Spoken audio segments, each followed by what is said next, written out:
श्री गणेशाय नमो नमः।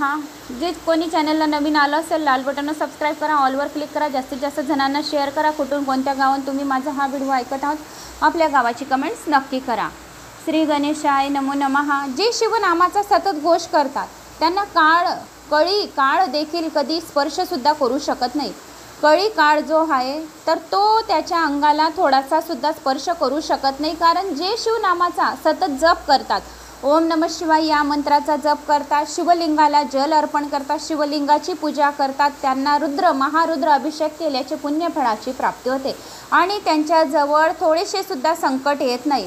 स्वतः शिव त्यांचे रक्षा करत असतात। या पावन अशा शिवनामाची ज्याला आसक्ती गोडी लागलेली असते त्याला पुन्हा पुन्हा जन्म मरण सुद्धा नाही, मोक्षाची प्राप्ती होते। हर एक जन्मात जो ओम नमः शिवाय मंत्र म्हणतो, या अध्यायाचं पारायण करतो, त्याला कळी काळ देखील स्पर्शसुद्धा होत नाही, त्याचे पापे चटकन भस्म होऊन जातात आणि जन्म मरणसुद्धा त्याला नाही आणि मोक्षाची प्राप्ती होते। विषय सुखात ज्याप्रमाणे माणूस रममाण होतो त्याप्रमाणे जर तो मनापासून शिवनामस्मरणात दंग झाला तर त्याचा जन्म मरण्याचा फेरा कायमचा चुकेल।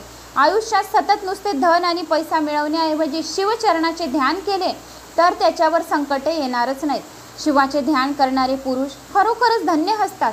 त्यासंबंधी आता व्यासमुनी एक कथा सांगत आहे, ही लक्षपूर्वक ऐका। फार वर्षापूर्वी एका वनात वामदेव नावाचा महाज्ञानी पुरुष राहत होता। दिशा म्हणजे त्याचे वस्त्र होते। आपल्या सर्व अंगाला भस्मापासून नेहमी कडीकडीत असे उपास करून दिगंबर अशा स्थितीत तो एकटाच इकडे तिकडे त्या रानात फिरत असे। हे सारे विश्व शिवमय आहे अशी त्यांच्या मनाची पक्की श्रद्धा होती, त्यामुळे त्याला कशाचा सुद्धा खेद नव्हता, कसली सुद्धा खंत नव्हती। हा वामदेव नेहमी मौन पाळत असे, त्याला कुठलाच विकार नव्हता, फक्त शंकराचे स्मरण आणि ज्ञानचर्चा व्यतिरिक्त तो नेहमीच अबोल राहत असे। असे सर्व लोकांवर उपकार करण्यासाठी प्रत्यक्ष शंकरांनी जणू ते रूप धारण केले आहे असे वाटत होते। तो नेहमी आत्मस्वरूपात दंग असे, नेहमी समाधिस्थ स्थितीत आहे अशा पाहणाऱ्यांपैकी कोणाही वाटत असे। त्याला आपल्या तपाने तेजाचा दाहकपणा पूर्णपणे जाळून टाकला होता, पृथ्वीचा कठीणपणा त्याने कमी केला होता, पाण्याचा ओलावा काढून घेऊन त्याने पाणी अगदी स्वच्छ केले होते, सर्व ब्रह्मांड जाळून त्यांचे भस्म आपल्या सर्व अंगाला फासले होते। जगात त्याला सगळीकडे फक्त शंकराचे रूप दिसत असे। एकदा काय झाले, त्या अरण्यात एक महाभयंकर ब्रह्मराक्षस आपली चांगली हातभर जीभ तोंडाबाहेर काढून लाल लाल डोळे इकडे तिकडे फिरवीत येणाऱ्या सर्व प्राण्यांना खाऊन टाकीत येत असताना रस्त्यात त्याला वामदेव दिसला। ब्रह्मराक्षस त्यांच्या अंगावर एकदम धावून गेला। आपल्या दोन्ही हातांनी वामदेवाच्या गळ्याला त्याने घट्ट मिठी मारली, त्यामुळे वामदेवाच्या अंगाला लागलेले पवित्र भस्म थोडेसे त्या ब्रह्मराक्षसाच्या अंगाला लागले, कारण हे पवित्र भस्म शिवाचे होते। जो कोणी हे पवित्र भस्म आपल्या अंगाला स्पर्श करतो, कपाळी त्रिपुंडी भस्म लावतो, कानांना भस्म लावतो, बाहूंना भस्म लावतो, आपल्या नाभीला भस्म लावतो आणि आपल्या गळ्यात आपल्या जिभेला स्पर्श करतो भस्माचा, त्याला जे लोखंडाचे जसे सोने होते तसे त्या व्यक्तीचे सोने होते त्याचे शरीर, असे या भस्माचे महात्म्य। जो कोणी कपाळी भस्म, मुखामध्ये ओम नमः शिवाय, गळ्यामध्ये रुद्राक्ष असे जो कोणी करतं, त्रिवेणी संगमात स्नान केल्याचे त्याला पुण्यफळाची प्राप्ती होते। गंगा, यमुना, सरस्वती अशा त्रिवेणी संगमात स्नान केल्याचे पुण्यफळाची प्राप्ती होते असे स्वतः शिवाने सांगितले आहे। मग त्या ब्रह्मराक्षसाच्या अंगाला वामदेवाचे थोडेसे पवित्र भस्म ब्रह्मराक्षसाच्या अंगाला लागले, त्याबरोबर परीसाच्या स्पर्शाने जसे लोखंडाचे सोने होते तसे त्याचे एकदम भाव पलटले, त्या राक्षसाचे एकदम भाव पलटले, त्याची दृष्टिवृत्ती एकदम पार नाहीशी झाली आणि वामदेवाच्या चरणावर तो पडला। खरं तर वामदेवाला याचे भान पण नव्हते की हा राक्षस आपल्या अंगाला चिपकला या काही केलं याने, त्याला जरासे बी भास नव्हते, पण तो आपल्या स्मरण पूजनात अगदी दंग होता। शिवाची पूजा तो अगदी स्मरण ध्यान करून बसलेले होता। वामदेव जो आहे तो शिवाची ओम नमः शिवाय, ओम नमः शिवाय अंगाला भस्म लावून तो पूजा करायला बसलेला होता, शिवनामस्मरणाचा जप करत होता। जो कोणी शिवपूजेच्या अगोदर जर अंगाला भस्म लावून शिवाची पूजा करतो त्याला महारुद्र अभिषेक, हजारो महारुद्र अभिषेकाचे पुण्य मिळते, 12 ज्योतिर्लिंगांमध्ये स्नान केल्याचे पुण्यफळाची प्राप्ती होते आणि त्याला शिवलोकीची प्राप्ती होते आणि तो हजारो वर्ष शिवलोकामध्ये राहतो। जो शिवपूजन करतो, कपाळी भस्म लावतो तर तो हजारो वर्षापर्यंत शिवलोकात राहतो। तसे या वामदेव आपल्या पूजन स्मरणामध्ये दंग झालेला होता, ध्यान करत होता। ओम नमः शिवायचं जो ध्यान करतो जो ध्यान करतो त्याचा आत्मा शुद्ध होतो आणि त्याच्या आत्म्यामध्ये शिव बसून जातो. त्याला सुख दुःख काहीच जाणवत नाही. शरीर दुःखी आहे की शरीराला कोणता रोग झाला आहे, शरीर कोणत्या देशी भ्रमण करत आहे याची त्याला अजिबात काळजी नव्हती. वामदेवाला काहीच काळजी नव्हती की आपल्या शरीराला कोणता रोग लागला आहे आणि आपण कोणत्या देशी भ्रमण करत आहे. तो फक्त ओम नमः शिवाय, ओम नमः शिवाय भस्म लावून आपल्या अंगाला फक्त जप करत होता, ध्यान करत होता. वामदेवाच्या स्पर्शाने त्या ब्रह्म राक्षसाला मात्र लगेच दिव्य ज्ञान मिळाले आणि आपल्या मागच्या 1000 जन्माचे त्याला ज्ञान आले आणि हजारो जन्माची पातके नष्ट झाली.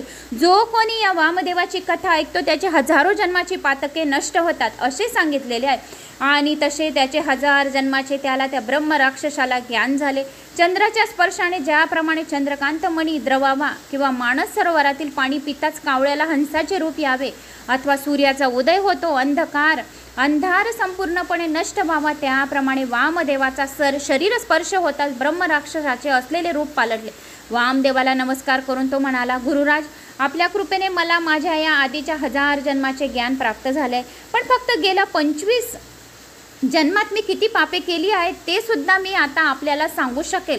कारण मागच्या 25 जन्मामध्ये मी कोणते कोणते पाप केले होते. पूर्वी मी दुर्जय नावाचा राजा होतो. त्या जन्मात मी अतिशय निर्दय आणि दुराचारी होतो. सर्व प्रजेला मी खूप त्रास दिला आहे. मला माझ्या मनाला आवडेल तसं मी वागत होता. त्या जन्मात वेदशास्त्रे पुराणे मी कधी ऐकली नाही. अगदी स्वप्नात सुद्धा धर्माचा विचार केला नाही. ब्रह्महत्येसारखी मोठमोठी पापे केली होती. रोज नवीन नवीन स्त्री पकडून आणू आणि तिचा इच्छा विरुद्ध उपभोग घेत असे. एकदा का एका स्त्रीचा जर मी भोग घेतला म्हणजे नवीन त्या स्त्रीचे मी तोंडसुद्धा पाहत नसे. त्या सर्वांना माझ्या कैदेत डांबून ठेवत होतो. अशा बिचाऱ्या आयुष्यभरात तुरुंगात रडत ओरडत अगदी तडमळून मला शाप देत होत्या, आक्रोश करीत होत्या. अशा स्त्रियांना मी तुरुंगामध्ये टाकून ठेवलेलं. त्यांनी रोज नवीन नवीन स्त्रीचा उपभोग घेत होते. तर त्या शापेने मागच्या जन्मात मी हे पाप केले होते. अशा माझ्या राज्यातील नागरिक असलेला ब्रह्मवर्ग माझे राज्य सोडून पळाले. त्या जन्मात एकूण 300 ब्राह्मण स्त्रिया आणि 400 क्षत्रिय स्त्रिया आणि 1000 वैश्य स्त्रियांचा मी भोग घेतला होता.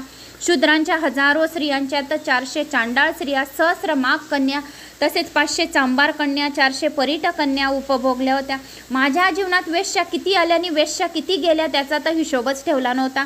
पण त्या जन्मात इतक्या स्त्रियांचा मी भोग भोगून सुद्धा माझे मन तृप्त झाले नव्हते. मी रात्रंदिवस खूप दारू पित होता, वाटेल ते खात होता. त्या शेवटी मी आजारी पडलो. त्यावेळी मला क्षयरोग झाला आणि त्या क्षयरोगामध्ये मी मरण पावलो. त्यावेळी यमदूतांनी मला पकडून नरकात ढकलून दिले.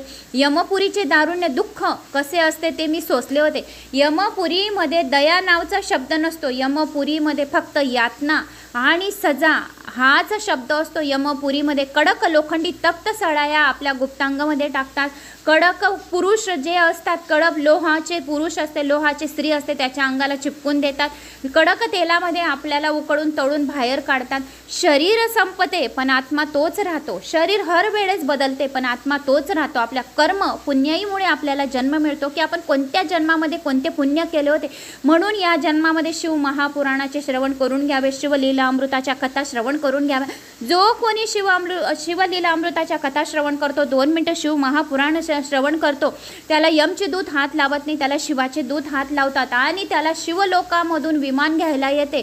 यमदूत त्या व्यक्तीला हात पण लावणार नाही. यमदूत घेऊन बी गेले असतील यमलोकामध्ये, पण शिवाचे दूत यमलोकामध्ये पाठवतात की याने माझं शिव महापुराण ऐकलं होतं म्हणून यमलोकामध्ये माझा दूत राहणार नाही. तुझ्याकडे फक्त नरकात जे लोक आहे, जे शिवपुराण ऐकत नाही, मंदिरात जात नाही, जे खूप महापापी आहेत, असे लोक यमलोकामध्ये राहतात. म्हणून शिव महापुराणाचे शिवलीला अमृताच्या कथा श्रवण करून सर्व जन्मांची पातके नष्ट करून घ्यावी. तांब्याच्या तापलेल्या जमिनीवरून यमदूतांनी चालवत तेथून मला नेले.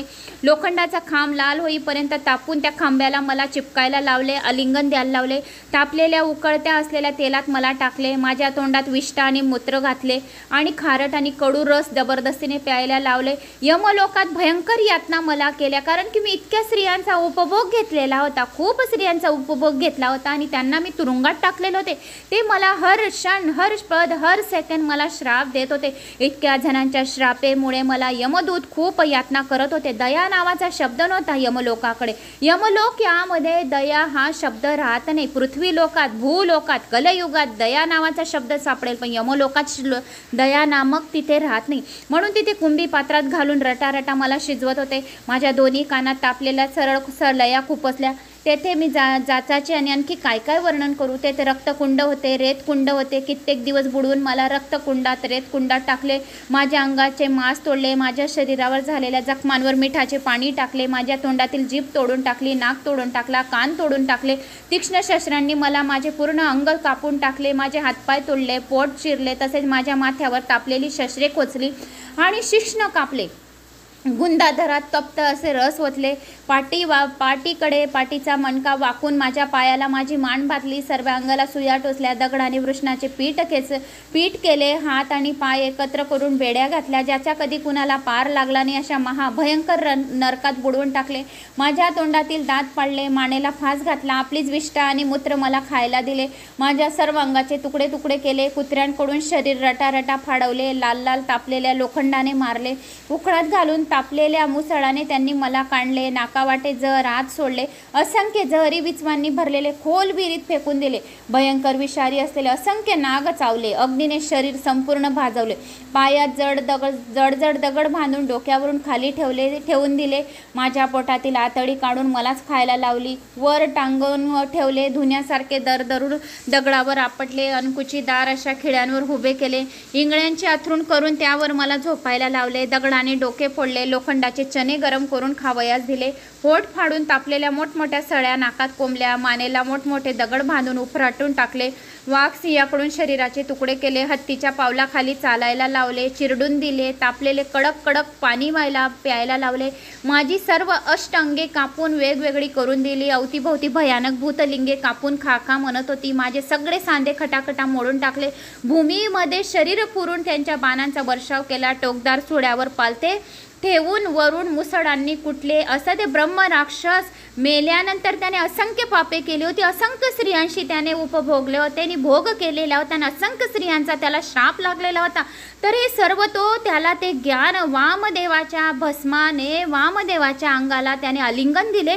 वामदेव तो ओम नमः शिवाय मंत्राचा जप करत बसलेला होता, पण वामदेवाच्या अंगाला त्याचे जे थोडेसे भस्म ब्रह्मराक्षसाला लागले. ब्रह्मराक्षसाला हे ज्ञान प्राप्त झाले. त्याला 25 म्हणजे त्याने 25 वेळा जन्म घेतला आणि 25 वेळा मेला. तर त्याने 25 वर्ष वेळेच्या जन्मामध्ये काय काय पापे केली होती. यमलोकात त्याला काय काय त्रास भोगायला लागला होता. तर तो यमलोकाचा त्रास हा ब्रह्मराक्षस सांगत आहे. त्याला वामदेवाच्या जे भस्म होते चिपकलेले ते अंगाला, तर त्याला हे दिव्य ज्ञान प्राप्त झाले की त्याने कोणती पापे केली होती आणि यमलोकाने त्याला कोणते भयानक यातना दिलेल्या होत्या. तर हे ब्रह्मराक्षस यमलोकाचं वर्णन करून आपल्याला सर्व सांगत आहे. अशा अत्यंत भयानक अशा नरक यातना 3000 वर्ष भोगल्या ब्रह्मराक्षसाने. या यातनांना भोगता भोगता दरवेळेस शरीर नष्ट होत होतं. हर वेळेस आपलं शरीर नष्ट होते, पण प्राण तर जात नाही. प्राण जात नाही, आत्म्यामध्येच परमात्मा राहतो. म्हणून आपल्याला ओम नमः शिवाय मंत्राचा जप करायला हवा. आणि मुखामध्ये ओम नमः शिवाय, कपाळी त्रिपुंड भस्म, गळ्यामध्ये रुद्राक्ष. लहान मुलांपासून, स्त्रियांपासून, मुलींपासून, म्हातारे लोक, आजीबाबांपासून सर्वजण रुद्राक्ष घालू शकतात. जेवढा लहान रुद्राक्ष असतो तेवढा चांगला. जो शरीरावर रुद्राक्ष धारण करतो त्याला यतकिंचित संकटसुद्धा येत नाही, यतकिंचित पापसुद्धा लागत नाही. ओम नमः शिवाय जर एक वेळा म्हटले तर त्याला हजारो वेळा ओम नमः शिवाय जपल्याचे पुण्यफळाची प्राप्ती होते. म्हणून ओम नमः शिवाय मंत्राचा जप करत राहा. म्हणून त्याचे शरीर नष्ट होत नाही, प्राण तर तोच राहतो, फक्त शरीर बदलते. ज्यावेळी ज्या सर्व यातना सोसाव्या लागतात त्या समजतात. पण यमदूतांना मला व्याघ्र जन्मात टाकलून दिले. त्यानंतरच्या जन्मात मी अजगर झालो. पुढच्या वेळी मी लांडगा जन्माला गेलो. चौथा जन्म माझा डुकराचा झाला आणि सरपटणाऱ्या वगैरेतील सरडा बनलो. 5व्या जन्माचा सरडा झालो. 6व्या जन्मात कुत्रा झालो. 7व्या जन्मात कोल्हा झालो. 8व्या जन्मात दुसऱ्या प्राण्यांच्या उष्ट्या शिकारीवर जगलो आणि पुढच्या 8व्या जन्मात गेंडा झालो. 9व्या जन्मात राणामधील झाडावरचा माकड झालो. 10वा जन्म अतिशय कष्ट करणारा गाढवाचा भेटला आणि मग मुंगूस झालो. 11वा जन्म जो झाला, 12वा जन्म मग मुंगूस झालो. 13व्या जन्मात मी पक्षी कुळातील बगडा झालो. 14वा जन्म उकरड्यावरचा कोंबडा झालो. नंतर पापी गिधाडाच्या जन्मात गेलो आणि मृत जनावरांची सडलेली शरीरे खाल्ली. त्यानंतर मांजरांचा जन्म आला. त्यानंतर डबक्यातील बेडूक बनलो. 18वा जन्म कासव झालो. नंतर पाण्यामधला मासा बनलो. माशानंतर मला उंदराचा जन्म मिळाला. नंतर मी निशाचर अशा घुबडाचा जन्म घेतला. 22वा वनदी राजाचा जन्म घेतला. नंतर उष्ट जन्म घेतला. पण पापी पापी निषादाचा जन्म घेतला. या जन्मात मी खूप प्राण्यांची हत्या केली आणि त्यानंतर मला हा भयंकर राक्षसांचा जन्म मिळाला. 25 जन्मापर्यंत मी खूप मोठी मोठी पापे केली आणि 25 जन्मापर्यंत मला मोक्षाची प्राप्ती मिळाली नाही, कारण मी शिवाचे नामस्मरण कधी केले नाही. शिव भस्म काय मला कधी माहिती नाही, काही पुण्यकर्म पण कधी केले नाही, कधी शिव महापुराण कधी ऐकले नाही, थोडेसे संगीत कुठं केले नाही, कुठे भजन कीर्तन चालू आहे तिथे उभे राहून मी कधी भजन कीर्तन ऐकले नाही, तर माझे पापे कुठून नष्ट होतील, म्हणून माझे पापांवर पापे होत जात होती. आणि 25 जन्मांमध्ये मी हजारो पापे केली आणि त्यानंतर 25 जन्मानंतर ब्रह्म राक्षसाचा मला जन्म मिळाला होता. तर अशा या कथा ब्रह्म राक्षसाचा जन्म प्राप्त झाला, अशा या कथा ब्रह्म राक्षसाने सांगितल्या की मी कोणत्या जन्मी काय झालो.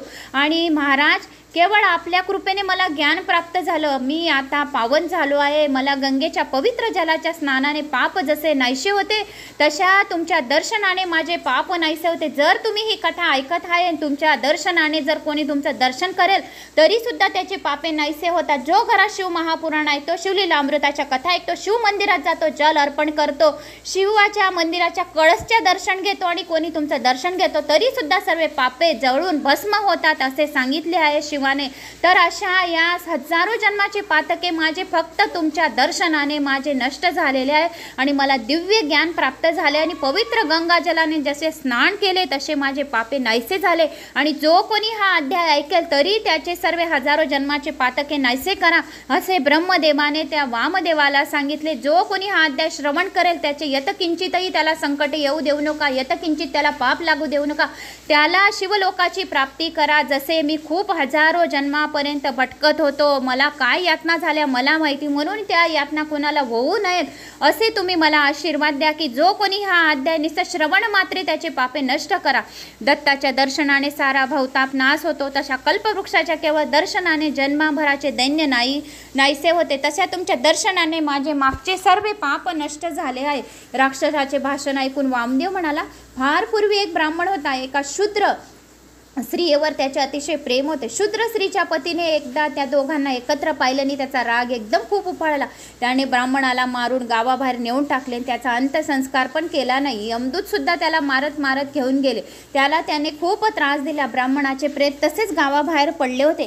तेवढ्यात काय झाले, शिवालयासमोरील भस्मात लोळून एक कुत्रे वेशी बाहेर पळत आले आणि त्या ब्राह्मणाच्या पेतावर जाऊन पडले. शिवभस्माने एक कुत्रे आले लोळून आणि ते ब्राह्मणाच्या प्रेतावर जाऊन पडले. शिवाचे भस्मचे काही कण कुत्र्याच्या अंगाला चिटकले होते, पण शिवाचे भस्म अंगाला लागताच ब्राह्मणाचे पूर्वी केलेले सगळे पाप नष्ट झाले. यमदूतांनी त्याला नरकात ओढून बाहेर काढले. शंकराने आपले विमान पाठवून त्या ब्राह्मणाला आपल्या कैलास पर्वतावर आणले आणि आपल्याजवळ स्थान दिले. हे शिवभस्म अतिशय पवित्र आहे.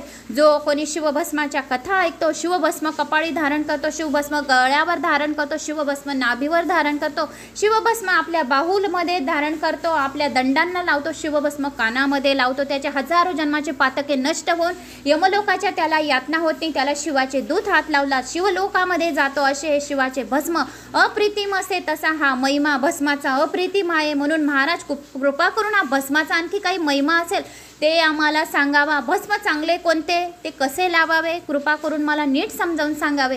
तेव्हा वामदेव पुढे सांगू लागतात की एकदा अतिशय उत्तुंग अशा मंदारगिरी पर्वतावर शंकर सर्व देवांसह बसले होते. यक्ष, किन्नर, गंधर्व, देव, उपदेव, पिशाचाचे सर्व देव महिषाभोवताली कोंडाळे करून बसले होते. मरुद्गण, पितृगण, 11 रुद्र, अष्टवसू, अष्टभैरव, अष्टदिक्पाल, 88,000 ऋषी, 60,000 वाल्खिल्य ब्रह्मपुत्र, पाताळ, नाग, पृथ्वीवरचे महान पावन राजे सर्वजण शंकराला वेळून त्यांच्या सभोवती बसले होते. नंदिकेश्वर सर्वात पुढे बसले होते. तेवढ्यात त्या ठिकाणी सनतकुमार आले आणि शंकराला नम्रपणे नमस्कार करून त्यांनी आपणास भस्म धारण करण्याचा विधी सांगावा अशी विनंती केली. तेव्हा भगवान शंकर स्वतः म्हणाले, गाईच्या शेणात चांगल्या जाळून घ्यायच्या. गाईच्या शेणाच्या ज्या कंडे असतात, गवऱ्या असतात, त्या चांगल्या जाळून घ्यायची, त्यांची राख करावी. त्या राखेत माती नसावी, मात्र अजिबात येऊ देऊ नये. नंतर ती विभूती शिवगायत्री मंत्राने तिला मंत्रभावी. या मृत्युंजय मंत्राने तिला, जर तुम्ही शिवासाठी भस्म करत आहे तर महामृत्युंजय मंत्र 108 वेळा हातात घेऊन ती भस्म तुम्ही पवित्र करावी. ओम त्र्यंबकम यजामहे सुगंधिम पुष्टिवर्धनम उर्वारुकमिव बंधनान मृत्युर्मोक्षी मामृतात. या मंत्राने तिला मंत्रावी आणि आधी अंगठ्याने वर लावावी. मस्तकाभोवती लावावी. विभूती लावताना तर्जनीचे बोट लावू नये. करंगळी त्याच्यापासून वेगळी ठेवावी. कपाळावर 2 बोटाने विभूती लावावी. अंगठ्याने मध्यरेषा काढावी. नंतर तर्जनीनं लावता 3 बोटांनी आपल्या सर्व अंगाला विभूती लावावी. या भूषणाने आपली केलेली मोठमोठी ब्रह्महत्येसारखी पापे जळून भस्म होतात. अशा तऱ्हेने दारू पिणारा, ब्रह्महत्यारा, भक्षण करणारा, परस्त्री करणारा, गमन करणारा, त्यांचे सुद्धा पापे सुद्धा जळून भस्म होतात. शंकराचे पवित्र असे भस्म शास्त्र शुद्ध लावले म्हणजे सर्व पापे त्याचे जळून भस्म होतात आणि जो कोणी हा अध्याय ऐकेल त्याचे सुद्धा पापे जळून भस्म होतील. शंकरांनी सनत कुमारास सांगितलेला हा भस्माचा महिमा वामदेवाने परत ब्रह्मराक्षसाला सांगितला. त्यामुळे तो ब्रह्मराक्षस नंतर दिव्य स्वरूप घेऊन शंकराच्या रूपात मिसळून गेला. सत्संगीचा महिमा असा फार मोठा आहे. मंत्र, तीर्थ, देव, गुरु, यज्ञ, ज्योतिष आणि औषधी यावर प्रथम आपला विश्वास असला पाहिजे. जसा ज्याचा भाव असेल तसा त्याला त्या गोष्टींचा गुण येत असतो. फार वर्षापूर्वी पांचाळ देशात सिंहकेत नावाचा एक पराक्रमी राजा राज्य करीत होता. एकदा फार मोठे सैन्य घेऊन तो शिकारीला गेला होता. तो रानावनात शिकारीसाठी हिंडत होता. त्याच्याबरोबर अनेक भिलही होते. अशा तऱ्हेने हिंडत असताना वाटेत एक पडके शिव मंदिर दिसले. एक भिल त्या मंदिरात शिरला. मंदिरात फार पतझड चालू होती. तेथील शिवलिंगही वेडेवाकडे पडले होते. भिलाने आपल्या सिंहकेत राजाला ते शिवलिंग दाखवले. राजा म्हणाला, लिंग तर फारच चांगले आहे, पण डामडोल करून त्याची पूजा करण्यापेक्षा अतिशय मनोभावे भक्ताने त्याची पूजा करावी, असे राजा तो भिलाला म्हणत होता. लोकांमध्ये आपणास भाव खाता यावा म्हणून देवाच्या प्रतिमा जागोजाग मांडून ठेवायच्या म्हणजे भक्तीचा शुद्ध धंदा आहे. ज्याप्रमाणे ब्राह्मणाच्या पवित्र वेश घेऊन यात्रेत वाईट कर्म करीत हिंडायचे, त्याप्रमाणे मनामध्ये भाव नसताना ईश्वर पूजा करणे म्हणजे शुद्ध दांभिकपणा आहे. भाव असला तरच शिवाची पूजा करा. भाव आहे तर शिवाच्या कथा ऐका, नाही तर दांभिकपणा करून आणि शिवशिव करून काही फायदा नाही. श्रद्धा आणि विश्वासाने शिवाची पूजा करा. भोळा साम सदाशिव भक्तीचा भुकेला आहे, त्याला भोळी भक्ती आवडते. कपट चपट दिखावा भोळ्या साम सदाशिवाला आवडत नाही. तुम्ही अगोदर तांदूळ टाकताय, तीळ टाकताय, काही महत्त्व नाही, नंतर जल टाकताय, काही अर्थ नाही. तुमचा भाव कोणत्या भावनेने तुम्ही पूजा करत आहे हे शिवलिंगावर तुम्ही अर्पण करत आहे. हे सूक्ष्म स्वरूपात शिवलिंगावर 33 कोटी देवी देवता अवतरलेले राहतात आणि शिव स्वतः हे सर्व पूजा त्या भक्तांची कोणत्या कामना करताय, कोणत्या भक्तीने करताय, कोणत्या भावनेने करताय. शिव फक्त भाव बघतो आणि तुमच्या मनोकामना तुमच्या हृदयामध्ये प्रवेश करून पूर्ण करतो. तसा या राजा या भीलला सांगत आहे की इथं शिवलिंग जे आहे ते वेडेवाकडे आहे, याची पूजा कोणी करत नाही. खूप ठिकाणी लोक फक्त लिंगांची पूजा करून ठेवतात, लिंग स्थापना करतात, पण पूजा मात्र करत नाही, शुद्ध दांभिकपणा करतात. तर महाराज, मी खरोखर माझ्या मनापासून या लिंगाची शिवपूजा करेन असं तो भील राजाला सांगत आहे, पण मला त्यासाठी अगोदर पूजाविधी कसा करावा हे समजावून सांगा. भील म्हणाला, मला शिवपूजा कसे करता, शिवाचं नामस्मरण कसं करता, शिवाचं भस्म कसं करता, शिवाचं नैवेद्य काय आहे, मला याबद्दल काहीच माहिती नाही आहे. तुम्ही तर मला सांगत आहे की जंगलामध्ये शिवलिंग पडलेली आहे, ही शिवलिंग घे, तुझ्या घरी घेऊन जा आणि तू याची पूजा कर, पण मला याची काहीच पूजाविधी माहीत नाही. या शिवलिंगाची कशी पूजा करावी, कोणत्या मंत्राचा जप करावा, कोणत्या स्तोत्राचा जप करावा, तर मला तुम्ही अगोदर समजावून सांगा, म्हणजे मी यांची पूजा लगेच करेन. तेव्हा शबरा, मग ऐक. राजा म्हणाला त्या शबराला, त्या भिलाला, मग ऐक, शिवाची पूजा कशा प्रकारे करावी. पूजेचे तसे अनेक प्रकार आहेत, पण तू असे कर, रोज नवीन चिताभस्म आणून मंदिरातील लिंगाची पूजा कर. चिताभस्म स्वतः लावल्याशिवाय नैवेद्य दाखवू नको. राजाने त्या भिलाला सांगितले. राजाचे वचन प्रमाणे मानून शबराने ते लिंग तेथून उचलून घेतले आणि आपल्या घरी आले. जंगलामध्ये लिंग पडलेले होते, वेडेवाकडे होते, पण तरी पण राजाने सांगितले की याचे मनोभावे पूजा कर. म्हणजे मनोभावे पूजा केली, श्रद्धेने केली तर शिव प्रसन्न होतो, पण कशी करावी असे मला सांगा. तेव्हा राजाने त्याला सांगितले की नवीन चिताभस्म रोज आण आणि त्याला शिवाला वाहा आणि स्वतः बी चिताभस्म लावल्याशिवाय नैवेद्य दाखवल्याशिवाय जेवण करू नको. मग भिलाने ते शिवलिंग घेतले आणि घरी आणले आणि आपल्या पत्नीला त्याने रानात घडलेली सर्व हकीकत सांगितली. सर्व वृत्त ऐकून तिलाही फार आनंद झाला. मग एका शुभ मुहूर्तावर त्या दोघांनी रानातील पडक्या मंदिरातून आणलेल्या त्या लिंगाची स्थापना केली. रोज नवीन चिताभस्म आणून दोघंही मनोभावे त्या लिंगाची पूजा करत होते. पूजा झाल्यावर शबराची पत्नी शंकरासाठी नैवेद्य आणीत असे, मग दोघे प्रार्थना करीत असे. असे काही दिवस, खूप खूप दिवस रोज रोज रोज रोज पूजा करत होते. आपण रोज रोज शिवाची पूजा केली तर शिव प्रसन्न होतो, पण शिवाला पण असं वाटतं एखाद वेळेस की आपण याची परीक्षा घ्यावी. जर आपण त्या परीक्षेत पास झालो तर शिव जास्त प्रसन्न होतो. शिव कोणत्या कोणत्या रूपात परीक्षा घ्यायला येतो हे तितकेच खरे. ज्या वेळेस प्रदोष कालामध्ये तुम्ही शिवलिंगाची पूजा करता त्यावेळेस साक्षात शिव आणि पार्वती भ्रमणाला निघालेले असतात, कारण की शिव आणि पार्वती नंदेश्वरवर बसून निघालेले राहतात. म्हणून प्रदोष कालाला एवढं महत्त्व आहे. दररोज निघतात, एक दिवस नाही. शिव आणि पार्वती प्रदोष कालामध्ये दररोज भ्रमणाला निघतात. ज्या घरामध्ये प्रदोष कालावर शिवलिंगाची पूजा केली जाते, शिवनामाचा एक दिवा लावला जातो, त्या घरात 7 जन्माचे दुःख, दारिद्र्य, संकटे आणि कलह, भांडणे सर्व दूर होतात. कारण की शिवाचा स्वतःचा आशीर्वाद, एक हात त्यांचा मुद्रा अवस्थेत आशीर्वादामध्ये असतो. घरोघरी घरोघरी ज्या ठिकाणी दिवा चालू असतो प्रदोष कालामध्ये तिथे शिवजी आशीर्वाद देतात आणि त्या घरात महालक्ष्मी टाकून जातात. म्हणून प्रदोष कालामध्ये शिवलिंगाची रोज पूजा करावी. 4:30 तर 6:30 पर्यंत प्रदोष कालाचा मुहूर्त आहे. या प्रदोष कालाला खूप महत्त्व आहे. तर प्रदोष काल सूर्यास्ताच्या 45 मिनिटं पहिले, सूर्यास्ताच्या 45 मिनिटानंतरचा हा प्रदोष काल आहे. हा भाग्यवान काळ, जो खूप भाग्यवान आहे तोच व्यक्ती या प्रदोष कालावर शिवलिंगाचा अभिषेक करतो आणि शिवाच्या नावाने एक दिवा लावतो, धूप अगरबत्ती नैवेद्य देतो. नैवेद्य दररोज अगर जर आपण अलग अलग नाही ठेवू शकले तर रोज दूध आणि साखर नैवेद्य म्हणून ठेवावा. ज्या घरात शिवाला नैवेद्य दिले जातं साक्षात तेथे अमृत प्राशन केलेल्या समान राहतं. ज्या घरामध्ये शिवलिंगाला रोज दूध आणि साखरेचं नैवेद्य राहतं तेथे लक्ष्मी दररोज त्या घरात राहते आणि त्याचे दुःख दारिद्र्य हळूहळू हळूहळू करत दूर होते आणि त्या घराची प्रगती आणि उन्नती व्हायला सुरुवात होते. तसे या भिलाने रोज त्यांची प्रार्थना करत होते, रोज रोज त्यांची पूजा करत होते. बरेच दिवस झालेले होते की बरेच दिवस झाले की रोज प्रार्थना करत असे, रोज शिवाला नैवेद्य अर्पण करत असे. असे काही दिवस झाले. मग एकदा शंकरांनी ठरवले आपण शबराची परीक्षा पाहायची. एक दिवस भिलाला काही गेल्या, कुठे नवीन चिताभस्म मिळाली नाही.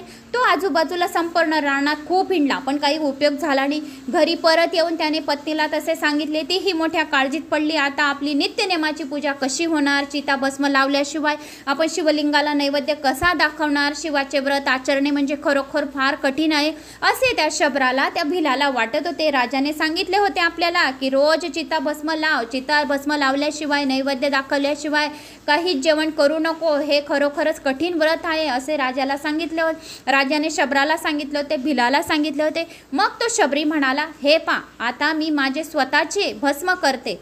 भिलाची बायको म्हणाली, मी आता स्वतःची भस्म करते आणि तुम्ही ते भस्म शिवाला अर्पण करा. मग तुम्ही त्या शंकराला लावा आणि आपल्या अंगाला लावा, आपल्या कपाळी लावा आणि आपली रोजची पूजा पूर्ण करा. अशा त्या भिलाची बायको शबरी म्हणाली, माझे स्वतःचे मी आता भस्म करते. तिने म्हटल्याप्रमाणे शुद्ध होऊन स्वयंपाकघरात बसून तिने स्वतःला जाळून टाकले, आपल्या शरीराचे भस्म करून घेतले. शबराने ते भस्म शंकराला लावून दिले. नेहमीसारखी शिवलिंगाची यथासांग पूजा केली त्याने आणि मग नैवेद्य आणायला तेथे दुसरे कोणी नव्हते. शंकराची एका आरती झाल्यानंतर लगेच शिवलिंगाला नैवेद्य दाखवावा लागतो. विलंब जर झाला तर भगवान शंकर आपल्यावर अतिशय रागवणार, कोपणार. शंकर तसे सर्व अन्याय सहन करतो, पण शिवाला नैवेद्याचा उशीर झाला तर त्याला अजिबात चालत नाही. शंभर तर जो होता भील होता, शबर जो होता, जो भील जो पूजा करत होता तो शिवपूजनात एवढा दंग होता की त्याला हे सुद्धा भान नव्हते की आपल्या बायकोने स्वतःचे जळून भस्म केले आहे आणि तिची चिताभस्म आपण शिवाला अर्पण केली. त्याला जरासा पण भान नव्हता, कारण तो शिवाच्या पूजेमध्ये दंग झालेला होता. मग त्याने आपल्या पत्नीला जाळून स्वतःचे भस्म करून घेतले आहे, अजिबात तो विसरून गेला. आणि एकार्ती होताच त्याने नेहमीप्रमाणे आपल्या पत्नीला आवाज दिला, नैवेद्य घेऊन ये बरं म्हणून हाक मारली. त्याने आपल्या बायकोला नैवेद्य घेऊन ये बरं अशी हाक मारली. त्याबरोबर रंभेपेक्षा अतिशय दिव्य रूप पावलेली शबरी नैवेद्य घेऊन शबराच्या मागे आली, येऊन उभी राहिली. दोघांनी शंकराचे मनापासून स्मरण केले. शिवलिंगाची पूजा संपल्यानंतर शबराने आपल्या दिव्य रूपधारिणी नानाविध अशा अलंकाराने युक्त अशा स्त्रीकडे नीट निरखून पाहिले आणि त्याला लगेच शंकराची आघाद लीला कळली. त्याबरोबर तोही शिव स्वरूपात मिसळून गेला. दोघांना नेण्यासाठी आकाशातून शिवलोकातून भगवान शंकराचे स्वतः दिव्य विमान खाली आले आणि मग्गल वाद्य वाजू वाचू लागली. स्वर्गीय पुष्पांचा गंध झाला. गंध सर्वीकडे दरवळत होता. जो कोणी शिवाच्या या कथा ऐकतो, ही पावन कथा, सर्वात भस्माची कथा अतिशय पावन आहे. साक्षात शिवाची कथा आहे आणि शिवस्वरूप आहे ही कथा. हे अमृत जो कोणी ही कथा ऐकेल त्याने साक्षात अमृत पिल्या समान आहे. त्याच्यावरचे मृत्यूकाल गंड दूर होईल आणि त्यांच्या परिवाराचे दीर्घ आयुष्य वाढेल असे स्वतः शिवाने सांगितले आहे. शंकराचे दिव्य विमान त्यांना घ्यायला आले आणि मध्य मंगलवाद्य वाजू लागले. स्वर्गीय पुष्पांचा गंध सगळीकडे दरवळला. सिंहकेत राजाला आपल्या मनात खूप खूप आश्चर्य वाटू लागला. त्याने तर विनोदाने त्या भिलाला सांगितलं की तू अशीच पूजा कर. त्याने असं सहज सांगून दिलं त्या भिलाला की तू अशी पूजा कर. पण त्याने श्रद्धा आणि विश्वासाने भिलाने शिवाची पूजेचा प्रकार केला, पूजा केली, चिता भस्म लावली असे सांगितले होते. सिंहकेतू राजा आपल्या मनात खूप खूप आश्चर्य करायला लागला. तो राजा इतका आश्चर्य करत होता की आपण भिलेला तर असाच पूजेचा प्रकार सांगून दिला की चिता भस्म लाव असे सांगून दिले खोटं खोटं. पण भिलाने मात्र खरे म्हणून भक्तिभावाने त्याने सांगितलेल्या गोष्टीची तंतोतंत पालन केले. कारण की त्याला शिवाची पूजा कशी करतात हे माहीत नव्हते. त्याने मंत्र कोणता म्हणतात माहीत नव्हतं. कसे चित्ताभस्म लावतात हे माहीत नव्हतं. नैवेद्य कसे देतात हे माहीत नव्हतं. पण सिंहकेतू राजाने त्याला सांगितले आणि त्याने खरोखर तसेच केले. खरोखरी भक्ती केली. म्हणून त्याला शबराला आणि त्याला दोघांना त्यांना शिवलोकातून एक विमान आले आणि शंभर आणि शबरीच्या एकनिष्ठेचे कौतुक वाटू लागले. सिंहकेतू राजाला खरी भक्ती केल्याशिवाय कोणालाही शिवशंकर प्रसन्न होत नाही, शक्यच नाही. जो खरी शिवभक्ती करतो त्याच्यावर शंकर स्वतः त्याचा पाठीराखा राहतो, त्याच्या स्वयं हृदयामध्ये राहतो. साक्षात शबर आणि शबरीच्या भक्तीप्रमाणे जर आपण भक्ती केली तर देव आपल्या जवळच आहे. यामधून सिंहकेत राजालाही शिवभजन करण्याचा छंद जडला. तो शिवलीला अमृत नेहमी ऐकू लागला. ज्या घरात शिवलीला अमृताच्या कथा जर श्रवण होतात, पुस्तक असतं, त्या घरात अमृत आहे असे समजावे. शिवरात्री, प्रदोष, सोमवार ही व्रते नियमितपणाने करावी आणि सत्पात्री व्यक्तीला दान करू लागला आणि शेवटी तोही स्वतः शिवपदास पोचला. शिवपूजनाचा, शिवपूजेचा महिमा खरोखरच अत्यंत अघाम असा आहे. श्रीधर कवी काव्यवल आता पूर्णपणाने भरली आहे. शिवलीला अमृत मंडपावर चढली होती. तिची दाट छाया खाली सर्वत्र पडली होती. शिवभक्तांनी या छायेत येऊन दोन घटका अत्यंत निश्चितपणे बसावे. प्रेमरूपी द्राक्षे फळे मनापासून खावे आणि तल्लीन होऊन आनंद लुटावा असा या शिवपूजनाचा महिमा होता. तर शिवपूजनाचा महिमा फार आगाध आहे. म्हणून दररोज पार्थिव शिवलिंगाची पूजा करावी. शिवलिंगाला जलाभिषेक करावा, रुद्राभिषेक करावा. रुद्राक्ष असेल जवळ तर रुद्राक्ष शिवलिंगाला अर्पण करावा आणि अर्पण केल्यानंतर शिवलिंगाचं विसर्जन झाल्यानंतर तो रुद्राक्ष लाल कपड्यात थोडे तांदूळ आणि रुद्राक्ष कमलगट्ट्याचा मणी अर्पण करावा आणि कमलगट्ट्याचा मणी, रुद्राक्ष आणि थोडे तांदूळ लाल करून लाल कपड्यात शिवलिंगाला स्पर्श करून आपल्या लॉकरमध्ये ठेवावे. म्हणजे त्याच्याने सुद्धा बरकती राहते. हा श्रावण महिना शिवाचा आहे. शिवाला प्रसन्न करून घेण्याचा आहे आणि आपले सर्व पापे जळून भस्म करण्याचा आहे. वैकुंठ लोकाची, शिवलोकाची प्राप्ती करून देणार आहे. म्हणून प्रदोष कालाला एवढं महत्त्व दिलं गेलेलं आहे. प्रदोष कालावर साक्षात शिव आणि पार्वती भ्रमण करतात. म्हणून दरवाजावर लांबवातीचा दिवा लावायचा, शिवलिंगावर दिवा, शिवलिंगाजवळ दिवा लावायचा, शिव चौकटावर दिवा लावायचा, बेलाच्या झाडाखाली दिवा लावायचा, शम्मी वृक्षाला दिवा लावायचा, वडाच्या झाडाखाली दिवा लावायचा, पिंपळाच्या वृक्षाखाली दिवा लावायचा. 4 महिने चातुर्मासात तुळशीजवळ दिवा लावावा. एवढे पण आपे दिवे लावून फक्त श्रवण सुद्धा कथा केली तरी पण आपल्याला कोट्यवधी पुण्यफळाची प्राप्ती होते, शिवलोकाची प्राप्ती होते आणि आपले पापे जळून भस्म होतात. म्हणून या प्रदोष कालाला एवढं महत्त्व आहे. आणि शिवलिंगाला रोज शिवलिंग श्रावण महिनाभर रोज पार्थिव शिवलिंग निर्माण करा आणि संध्याकाळी तिला कोणत्याही वृक्षाखाली विसर्जन करा. परत दुसऱ्या दिवशी प्रदोष कालावर 4 वाजता शिवलिंग पार्थिव निर्माण करा, रुद्र अभिषेक करा. माझ्या कथा ज्या शिवलीला अमृताच्या आहे, शिव महापुराणाच्या आहे, ते व्हिडिओ लावून द्या, श्रवण करा, आरती करा, कापूर जाळा आणि अलगद शिवलिंगाला धक्का देऊन मग परत वृक्षाखाली दररोज रात्री होण्याच्या पहिले विसर्जन करा. रोज पार्थिव शिवलिंग निर्माण करा. म्हणजे शिव आपल्या हृदयात प्रवेश करून आपल्या भक्तांच्या सर्व इच्छा कामना पूर्ण करतील. अशा या शिवाचा खूप काही अगाध लीला या अगाध आहे आणि महिमा पण या फार अगाध आहे. काही जणांच्या कमेंट्स येतात, ताई मग पार्थिव शिवलिंग विसर्जन करायची का? सोमवारी तुम्ही पार्थिव शिवलिंग बनवतात तर तिचं विसर्जन जरुरी आहे. विसर्जन रात्रभर फक्त शिवरात्री, मासिक शिवरात्री जी असते ती फक्त एकच दिवस आपण महिन्यातून शिवरात्रीच्या दिवशी रात्रभर आपल्या घरी शिवलिंग राहू देतो. दररोज पूजा झाल्यावर शिवलिंगाच्या कोणत्याही कुंडीत या कोणत्याही पवित्र वृक्षाखाली तुम्ही विसर्जन करा लिंगाचे. मंदिरात तुम्ही जाऊ नाही शकत, घरच्या घरी तुम्ही रेती आणा आणि रेतीची पार्थिव शिवलिंग बनवा, मातीची पार्थिव शिवलिंग बनवा आणि घरच्या घरी तुम्ही विसर्जन करा, घरच्या घरी पूजा करा, घरच्या घरी या कथा ऐका. प्रदोष कालाला खूप काही महत्त्व आहे. प्रदोष कालामध्ये शिवाने विष प्राशन केलेलं होतं. समुद्र मंथनामधून 14 रत्न ज्यावेळेस निघाले होते आणि 14 रत्नामधून हलाहल विष निघाले होते. जर साप म्हणजे जे साप आहे 14 वासुकीचे जे दोरी बनवली होती मंथन करण्यासाठी, तर वासुकी म्हणजे जी नाग होता, तर नागाचे तोंडाकडे खूप विष निघत होतं. तर विषाच्या फुसकाऱ्याने देवांनी शिवाने सांगितलं देवांना की जे वासुकी आहे त्याचे तोंड आहे, जर नागाच्या तोंडाकडे हे दैत्य उभे राहतील, राक्षस उभे राहतील, कारण की ज्या वासूच्या तोंडामधून ज्या ज्वाळा निघतील त्या विषाच्या राहतील. विष हा निळा असतो, तर तुम्ही विषाच्या तोंडाकडे राहू नका, तुम्ही शेपटीकडे राहा. तर देव हे शेपटीकडे राहिले आणि दानव जे आहे, राक्षस जे आहे ते वासूच्या तोंडाकडे राहिले आणि समुद्र मंथन करत होते. त्या वासुकीच्या श्वास निघत होत्या, जे श्वास चालत होता, ज्या वाफा बाहेर निघत होत्या, त्याच्या तोंडाने जे विष बाहेर निघत होतं, तर त्या विषाने ते ब्रह्म राक्षस काळे होत होते आणि दानव हे शेपटीकडे होते. शेपूट ही थंड असते म्हणून शेपटीकडे तुम्ही देव राहा असे शिवाने देवांना सांगितले होते. आणि समुद्र मंथनामधून 14 रत्नांमधून हलाहल विष निघालं. तर विष प्राशन करण्यासाठी देवांनी दानवांनी शिवाला सांगितले, तर शिवानी ते प्राशन विष हे प्रदोष कालामध्ये प्राशन केलेलं आहे. प्रदोष कालामध्ये नीलकंठेश्वराय नमः या मंत्राचा 108 वेळा जप करावा. जो कोणी प्रदोष कालावर ओम नीलकंठेश्वराय नमः, ओम नीलकंठेश्वराय नमः, तर त्याला 1000 रुद्र अभिषेकाचे काय महारुद्र अभिषेकाचे पुण्यफळाची प्राप्ती होते. एक वेळा नीलकंठेश्वर प्रदोष कालामध्ये बोलले म्हणजे 108 वेळा जप केल्याची पुण्यफळाची प्राप्ती होते. म्हणून प्रदोष कालामध्ये शिवाने विष प्राशन केलेलं होतं, म्हणून एवढं महत्त्व आहे. आता आपण विदुर ब्राह्मणाची कथा ऐकूया. श्री गणेशाय नमो नमः. हे शिवनामस्मरण कोणी करावे, तसेच शिवकीर्तनसुद्धा कोणी करावे याबाबत कसलाही भेदाभेद मनात नाही. ब्राह्मण, क्षत्रिय, वैश्य, शूद्र, ब्रह्मचारी, गृहस्थाश्रमी, वानप्रस्थाश्रमी, स्त्री, मुले, तरुण, वृद्ध सर्वांनी शिवकीर्तन करावे. शिवकीर्तन असे जरुरी नाही, हा तो जातीचा आहे तर त्याने शिवकीर्तन करावे नाही, तो त्या जातीचा आहे म्हणून त्याने शिवकीर्तन करावे नाही. शिवकीर्तन हे सर्वांनी करावे, लहानांपासून मोठ्यांपर्यंत, वृद्धांपासून सर्व ज्या जातीचे आहे ब्राह्मण, क्षत्रिय, वैश्य, शूद्र, ब्रह्मचारी, गृहस्थाश्रमी सर्वांनी शिवकीर्तन करावे. ज्याला शिवस्मरण आवडत नाही तो शूद्राहून अतिशूद्र समजावा. त्याने आपल्या अंगावर कपडे घातले काय, अलंकार घातले काय, तर असे त्याने आपल्या अंगावर जर कपडे घातले असतील या अलंकार घातले असतील, ज्याला शिवनामस्मरण आवडत नाही तर त्याने आपल्या अंगावर प्रेत शिंगारले आहे असे समजावे.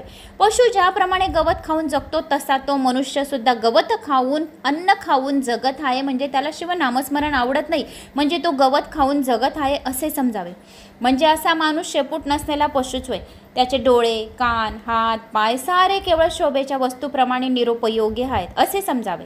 त्याला जन्म देऊन त्याची माता अगदी निपुत्रिक आहे असे समजावे. मातेने दिलेल्या जन्माचे सार्थक करायचे असेल तर शिवभजनी मन रमावे लागेल. शिवभजन केल्याने संकटातून सुटका होते. शिवभक्तांना अग्नी, पाणी यापासून भय नसते. जो शिवनामस्मरण करतो त्याला अग्नी, पाणी यापासून भय नसते. मी शिवनामस्मरण सतत करत राहते म्हणून मी मृत्यूला घाबरत नाही. मी कुठे पण उडी मारून देते, या पार की त्या पार. शिव माझा वाचवणारा आहे म्हणून मी 5-6 वेळा मृत्यूमधून बाहेर आलेली फक्त शिवामुळे. म्हणून त्याला भय नसते, कारण त्याला अग्नी, पाणी काही पण असो तो घाबरत नाही, कारण त्याला माहिती पाठीशी शिव आहे, डोक्यावर शिवाचा हात आहे, तर मला काहीच होणार नाही, येतं किंचित केसांना धक्का लागणार नाही, कारण शिव त्याच्या पदोपदी रक्षा करत राहतो. जो शिवनामाचे भजन करत नाही तो समुद्रात जाऊन बुडो, अग्नीत पडून जळो किंवा त्याला जहाल असा विषारी नाग चावो. शिवभजनाबद्दल नेहमी आसक्ती ठेवावी. ज्याप्रमाणे मुंगळा अर्धा तुटला तरी गुळापासून मुळीच दूर होत नाही.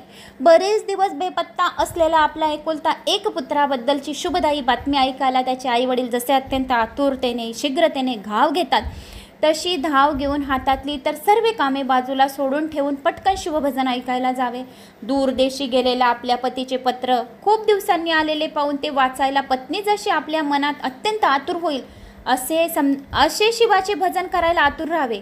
अत्यंत दारिद्र्य माणसाला धनाचा हंडा जसा समोर येतो तसा धावून मनुष्य तो हंडा घ्यायला जातो, तसं शिवभजन रमायला धावून जावे. जन्मांध असलेल्या माणसाला जसे डोळे आले त्याला जसा आनंद होतो तसे शिवभजन करण्यासाठी आनंद व्हायला हवे. तहानेने मरणोमुख झालेला अचानक अगदी थंडगार पाणी पडलं मिळाल्यानंतर जसा आनंद होईल तसा आनंद शिवभजनसाठी करावा. हातातली सारी कामे दूर सारून आणि झोप बाजूला सारून शिवभजन जेथे असेल तेथे ऐकायला जावे. वक्ता स्वतः पंडित अतिशय चतुर असावा. वक्ता आणि श्रोता कथा ऐकल्याने दोघांचा जन्मांचा उद्धार होतो आणि त्याला शिवलोकाची, रुद्रलोकाची, वैकुंठ लोकाची प्राप्ती होते. गुरु म्हणून त्याला नम्रपणे नमस्कार करावा. जो वक्ता तुम्हाला कथा सांगतो त्याला गुरु समजावे आणि त्याला नम्रपणे नमस्कार करावा. कामधेनूच्या आचळातून ज्याप्रमाणे अमृताच्या धारा वाहतात त्याप्रमाणे वक्ता शिवचरित्राचे आपल्या मथुर वाणीने रसाळ वर्णन करीत असताना आपल्या कानाद्वारे ते अमृत प्राशन करावे. वक्त्यावरती ऐकणाऱ्याचा पूर्ण विश्वास असावा. जो कथा तुम्हाला सांगत आहे तर वक्ता काय सांगत आहे याच्यावर तुम्हाला पूर्ण विश्वास असावा. पोथी हातात राहते, शिव महापुराण हातात राहतो, या शिवलीला अमृताच्या हातात राहतो. तो वक्ता कधी खोटं बोलत नाही, कारण तो एक शब्दसुद्धा खोटं बोललं तरी त्याला पाप लागते. म्हणून वक्ता जर पोथी वाचत आहे, पोथी हातात आहे, तर तो कधीच खोटं बोलणार नाही, त्याच्यावर पूर्ण विश्वास ठेवावा. वक्त्याशिवाय अन्य कोणाशी उगाच वादविवाद करू नये. मनात काही शंका असतील तर वक्त्याला विचारावे, प्रश्न करावे. आपल्या प्रश्नाचं या आपल्या जे काही विचार असेल तर त्याचं निरसन करून वक्त्याला सांगावे आणि शांत चित्ताने वक्ता काय सांगत आहे त्याचे ऐकावे, शांत चित्ताने ऐकावे. वक्त्याला उगाच नाना प्रश्न करून त्यांना त्रास देऊ नये. जो प्रश्न असेल तोच वक्त्याला सांगावा. नाना शंका उगाच विचारून छळणारे जो वक्त्याला विनाकारण काहीतरी प्रश्न विचारताय, त्याच्या मनात काही प्रश्न नाही आहे, उगाचच प्रश्न विचारतायत, त्याला छळतायत, तर तो पिशाच योनीत जातात. गर्वाने धुंद होऊन कधीही कथा अर्धवट टाकून निघून जाऊ नये. तुमच्याजवळ खूप पैसा आहे, खूप काही आहे, घर आहे, दार आहे, गाडी आहे, घोडी आहे, बंगला आहे, सर्व काही आहे, दास आहे, दासी आहे, हत्ती आहे, सर्व काही आहे, घरात खूप काही आहे आणि जर कथेला आलेला आहे तर तुम्ही गर्व करून अर्ध्यावर कथा सोडून निघून जाऊ नये. गर्व करून शिवकथा कधीच अर्धवट सोडून निघू नये. जो व्यक्ती असा अर्धवट कथा सोडून निघतो तर त्याचे आईवडील त्याच्यापासून हिरावून जातात असे स्वतः सांगितले या कथेमध्ये. तसे करणारा जीवनात तो स्वतः अल्पायुष्य होतो आणि त्याच्याजवळ त्याचे आईवडीलसुद्धा हिरावून जातात आणि त्याच्या मागे एकामागे एक त्याच्यावर संकटे येत राहतात. जो अपूर्ण कथा ऐकतो तर तो अपूर्ण कथा ऐकून कधीच उठू नये, नाहीतर एकामागे एक संकटे येत राहतात. अशा या ब्राह्मणाच्या बायकोचे नाव होते बहुला. या ब्राह्मणाच्या बायकोचे नाव होते बहुला. तीही वाईट चालीची होते. ती सुद्धा जार कर्म करीत असे. एकदा जाराबरोबर एकांत करीत असताना पतीने तिला पकडले. जार कसाबसा निष्ठून पळून गेला. बहुलेला विधूर ब्राह्मणाने खूप मारले, तिची निर्बत्सना केली. तेव्हा ती म्हणाली, तू सुद्धा नेहमी वेश्येकडे पडलेला असतोस, मग मी काय करावे? तू रोज रोज तू जे वेश्येकडे करतोस तेच मी आज केले आहे. तिचे हे उत्तर ऐकून अधिकच चिडून गेला. तो ब्राह्मण त्याच्या बायकोचे हे उत्तर ऐकून खूप चिडून गेला. चिडून जाऊन तिला लाथांनी मारत विदूर ब्राह्मण म्हणाला, तू जार कर्म करून जो पैसा मिळवला आहेस ना तो सर्व माझ्याकडे दे. तिने काही केल्या त्याच्याकडे पैसे दिले नाहीत, म्हणून विदूर ब्राह्मणाने तिचे सर्व अलंकार काढून हिसकावून घेतले. घरातला सारा पैसा घेतला आणि आपण रोज तिच्याकडे जिच्याकडे जायचा त्या वेश्येला नेऊन दिला. तिचा जो पैसा होता त्याच्या बायकोचा तर त्याने तो पैसा तिच्याकडून हिसकावून घेतले, त्याचे अलंकार हिसकावून घेतले आणि तो स्वतः वेश्येकडे, ब्राह्मण असून वेश्येकडे जात होता आणि त्याने त्याच्या स्वतःच्या बायकोचे पैसे आणि दागिने त्या वेश्येला नेऊन दिले. अशा तऱ्हेने दोघंही सारखे रोजच पापचरण करीत होते. नवरा बी आणि बायको बी, ब्राह्मण बी आणि बहुला बी रोज असे पापचरण करीत होते. पुढे कालांतराने खूप दिवस झाले. कालांतरानंतर ब्राह्मण मरण पावला. यमदूतांनी त्याला नेताना वर गेल्यावर फार छळले. आयुष्यात पापे करणारा यमलोकातच जावे लागते. जो खूप आयुष्यामध्ये पापे करतो त्याला यमलोकातच जावे लागते व तेथे आपल्या पापकर्माची फळे त्याला भोगावी लागतात. कारण यमदूतामध्ये दया नावाचा शब्द नसतो. तेथे फक्त पापकर्म करण्यासाठी हा यमलोक बनलेला आहे. ज्यांनी काही चांगले कर्म केले, शिवमहापुराण कथा ऐकल्या, शिवलीला अमृताच्या कथा ऐकल्या, त्यांना शिवाचे लोक मिळते. त्यांना शिवस्थान मिळते, त्यांना शिवाच्या चरणापाशी शिवाची सेवा करण्याचे सानिध्य मिळते. पण ज्यांनी खूप काही पाप कर्म केलेली, कोणाचं मन दुखवलंय, चुगली केली, चाळी केली आहे, विश्वासघात केला आहे, या कोणाला टोचून टाचून काही बोललेलं आहे, या जो व्यक्ती आपल्या आईवडिलांना वागत नाही, ज्या सुना आपल्या सासू सासऱ्यांची सेवा करत नाही, त्यांनासुद्धा पाप लागते. म्हणून जे मुलं आहेत त्यांनी आपल्या म्हाताऱ्या आईवडिलांची सेवा करावी. आपल्या जो कोणी आपल्या म्हाताऱ्या आईवडिलांची सेवा करतो त्याला यमदूत हात लावत नाही, त्याला शिवाचे दूत हात लावतात.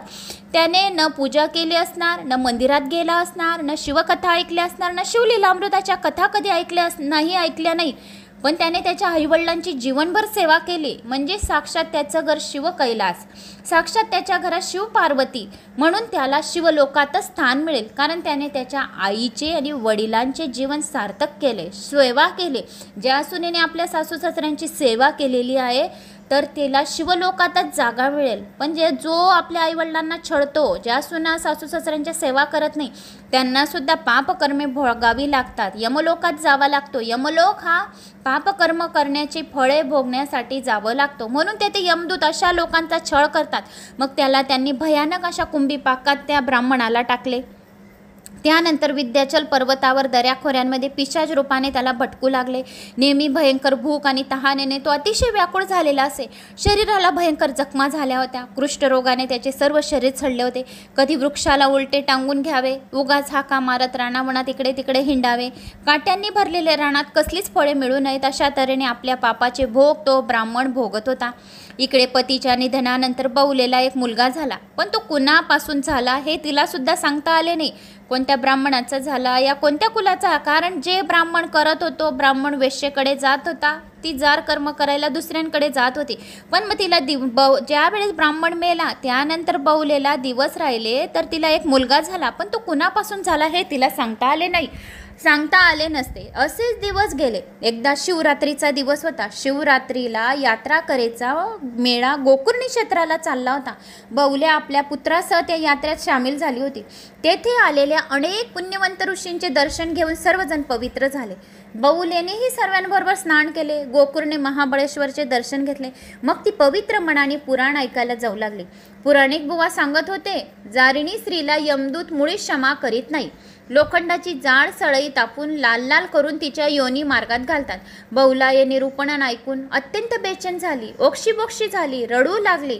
पुराण संपल्यावर तिने पुराणिकाला नम्रपणे नमस्कार करून आपली हकीकत कोणताही आडदा पडदा न ठेवता सांगितली की मी हे जार कर्म केले. माझा जो नवरा होता ब्राह्मण तो मेला, पण त्यानेही वेश्येकडे खूप काही दिवस राहिला. आम्ही दोघांनी खूप जार कर्म केले, अशी ती बहुला त्या पुराणिकाला, त्या वक्त्याला सांगत होती. पुराणिकाला म्हणाली, गुरुवर्य, माझ्या हातून तर असले फार काही पाप झाली आहेत. आता मला यमदूत फार फार छळतील. मला त्यांच्यापासून कोण सोडवेल? स्वामी, भीतीने मी थरथर कापत आहे. आता मी काय करू? मी अत्यंत पापिनी आहे, मी चांडाळीनी आहे, मी जार कर्म केले आहे आणि मला भय वाटत आहे. आता कधीही यमदूत मला पकडून नेतील, नरकुंडात टाकतील, तापलेल्या भूमीवर चालायला लावतील, तीक्ष्ण शस्त्राने मला टोचतील, तुप्त सोडीवर चढवतील, मिरच्यांची धुर्री देतील, कितीतरी प्रकारांनी ते माझा छळ करण्यात येईल, माझा हलाहल करण्यात येईल, महानरकात घालतील. त्यातून मला कोण सोडवेल? त्यातून सुटण्याचा काही उपाय असेल तर कृपया सांगा. त्या दिवसापासून बहुलेला अन्न पाणी गोड लागेना. शेवटी त्या ब्राह्मणाला शरण गेली आणि त्याला म्हणाली, मी आपणाला शरण आली आहे, तेव्हा कृपा करून माझ्यावर दया करा. मग त्या ब्राह्मणाने तिला पंचाक्षरी मंत्र सांगितला. सर्व मंत्रांमध्ये श्रेष्ठ, सर्व मंत्रांचा राजा जो आहे शिवपंचाक्षर मंत्र. ज्या घरात ओम नमः शिवाय या मंत्राचा सदोसदी दिवसभर या सकाळ संध्याकाळ दिवा लागणीला 108 वेळा जप केला जातो, त्याच्या घरातून दुःख दारिद्र्य दूर राहते. म्हणून शिवपंचाक्षर मंत्र ब्राह्मणाने त्या बहुलेला दिला आणि ओम नमः शिवाय या मंत्राचा जप कर. जो कोणी ओम नमः शिवाय मंत्राचा जप करतो, त्रिपुंडी भस्म लावतो, गळ्यामध्ये रुद्राक्ष घालतो, त्याला त्रिवेणी संगमात स्नान केल्याची पुण्यफळाची प्राप्ती होते. गंगा, यमुना, सरस्वती असे तिघांचे स्नान केल्याची प्राप्ती होते आणि यतकिंचित त्याला पाप लागत नाही. त्याला महारुद्र अभिषेक केल्याचे पुण्य मिळते, असे स्वतः या पुराणिकाने सांगितले. देवालयात आपल्यासमोर बसून शिवलीलामृत कथा ऐकवल्या. तिनेही अत्यंत मनोभावे, अत्यंत आदराने शिवलीलामृताच्या सर्व कथा ऐकली. श्रवण भक्ती ही सर्वात श्रेष्ठ भक्ती आहे. वक्ता तर सांगतो, वक्ता कथा सांगतो, पण श्रवण भक्ती ही सर्वात श्रेष्ठ भक्ती आहे. मी तुम्हाला अगोदरच आता बोलली, तेच आता या अध्यायात आलं. तर सर्वश्रेष्ठ जो कान लावून, मन लावून, ध्यान लावून, आपला आत्मा आणि डोळे बंद करून जो कोणी ही कथा ऐकतो, ध्यान कराने जो कोणी ध्यान करतो, त्याचे आत्मा शुद्ध होते आणि आत्म्यामध्ये परब्रह्म, परमात्मा, देवादिदेव महादेव बसतो. हृदयामध्ये देवादिदेव महादेव बसतो. म्हणून बहुलेने बी सर्व डोळे बंद केले आणि ध्यान केले. ध्यान केल्याने आत्मा पवित्र होतो. तसं बहुलेचा आत्मा पवित्र होत गेला. श्रवण भक्ती ही सर्वात श्रेष्ठ भक्ती आहे. बहुलेने बी श्रवण भक्ती केली.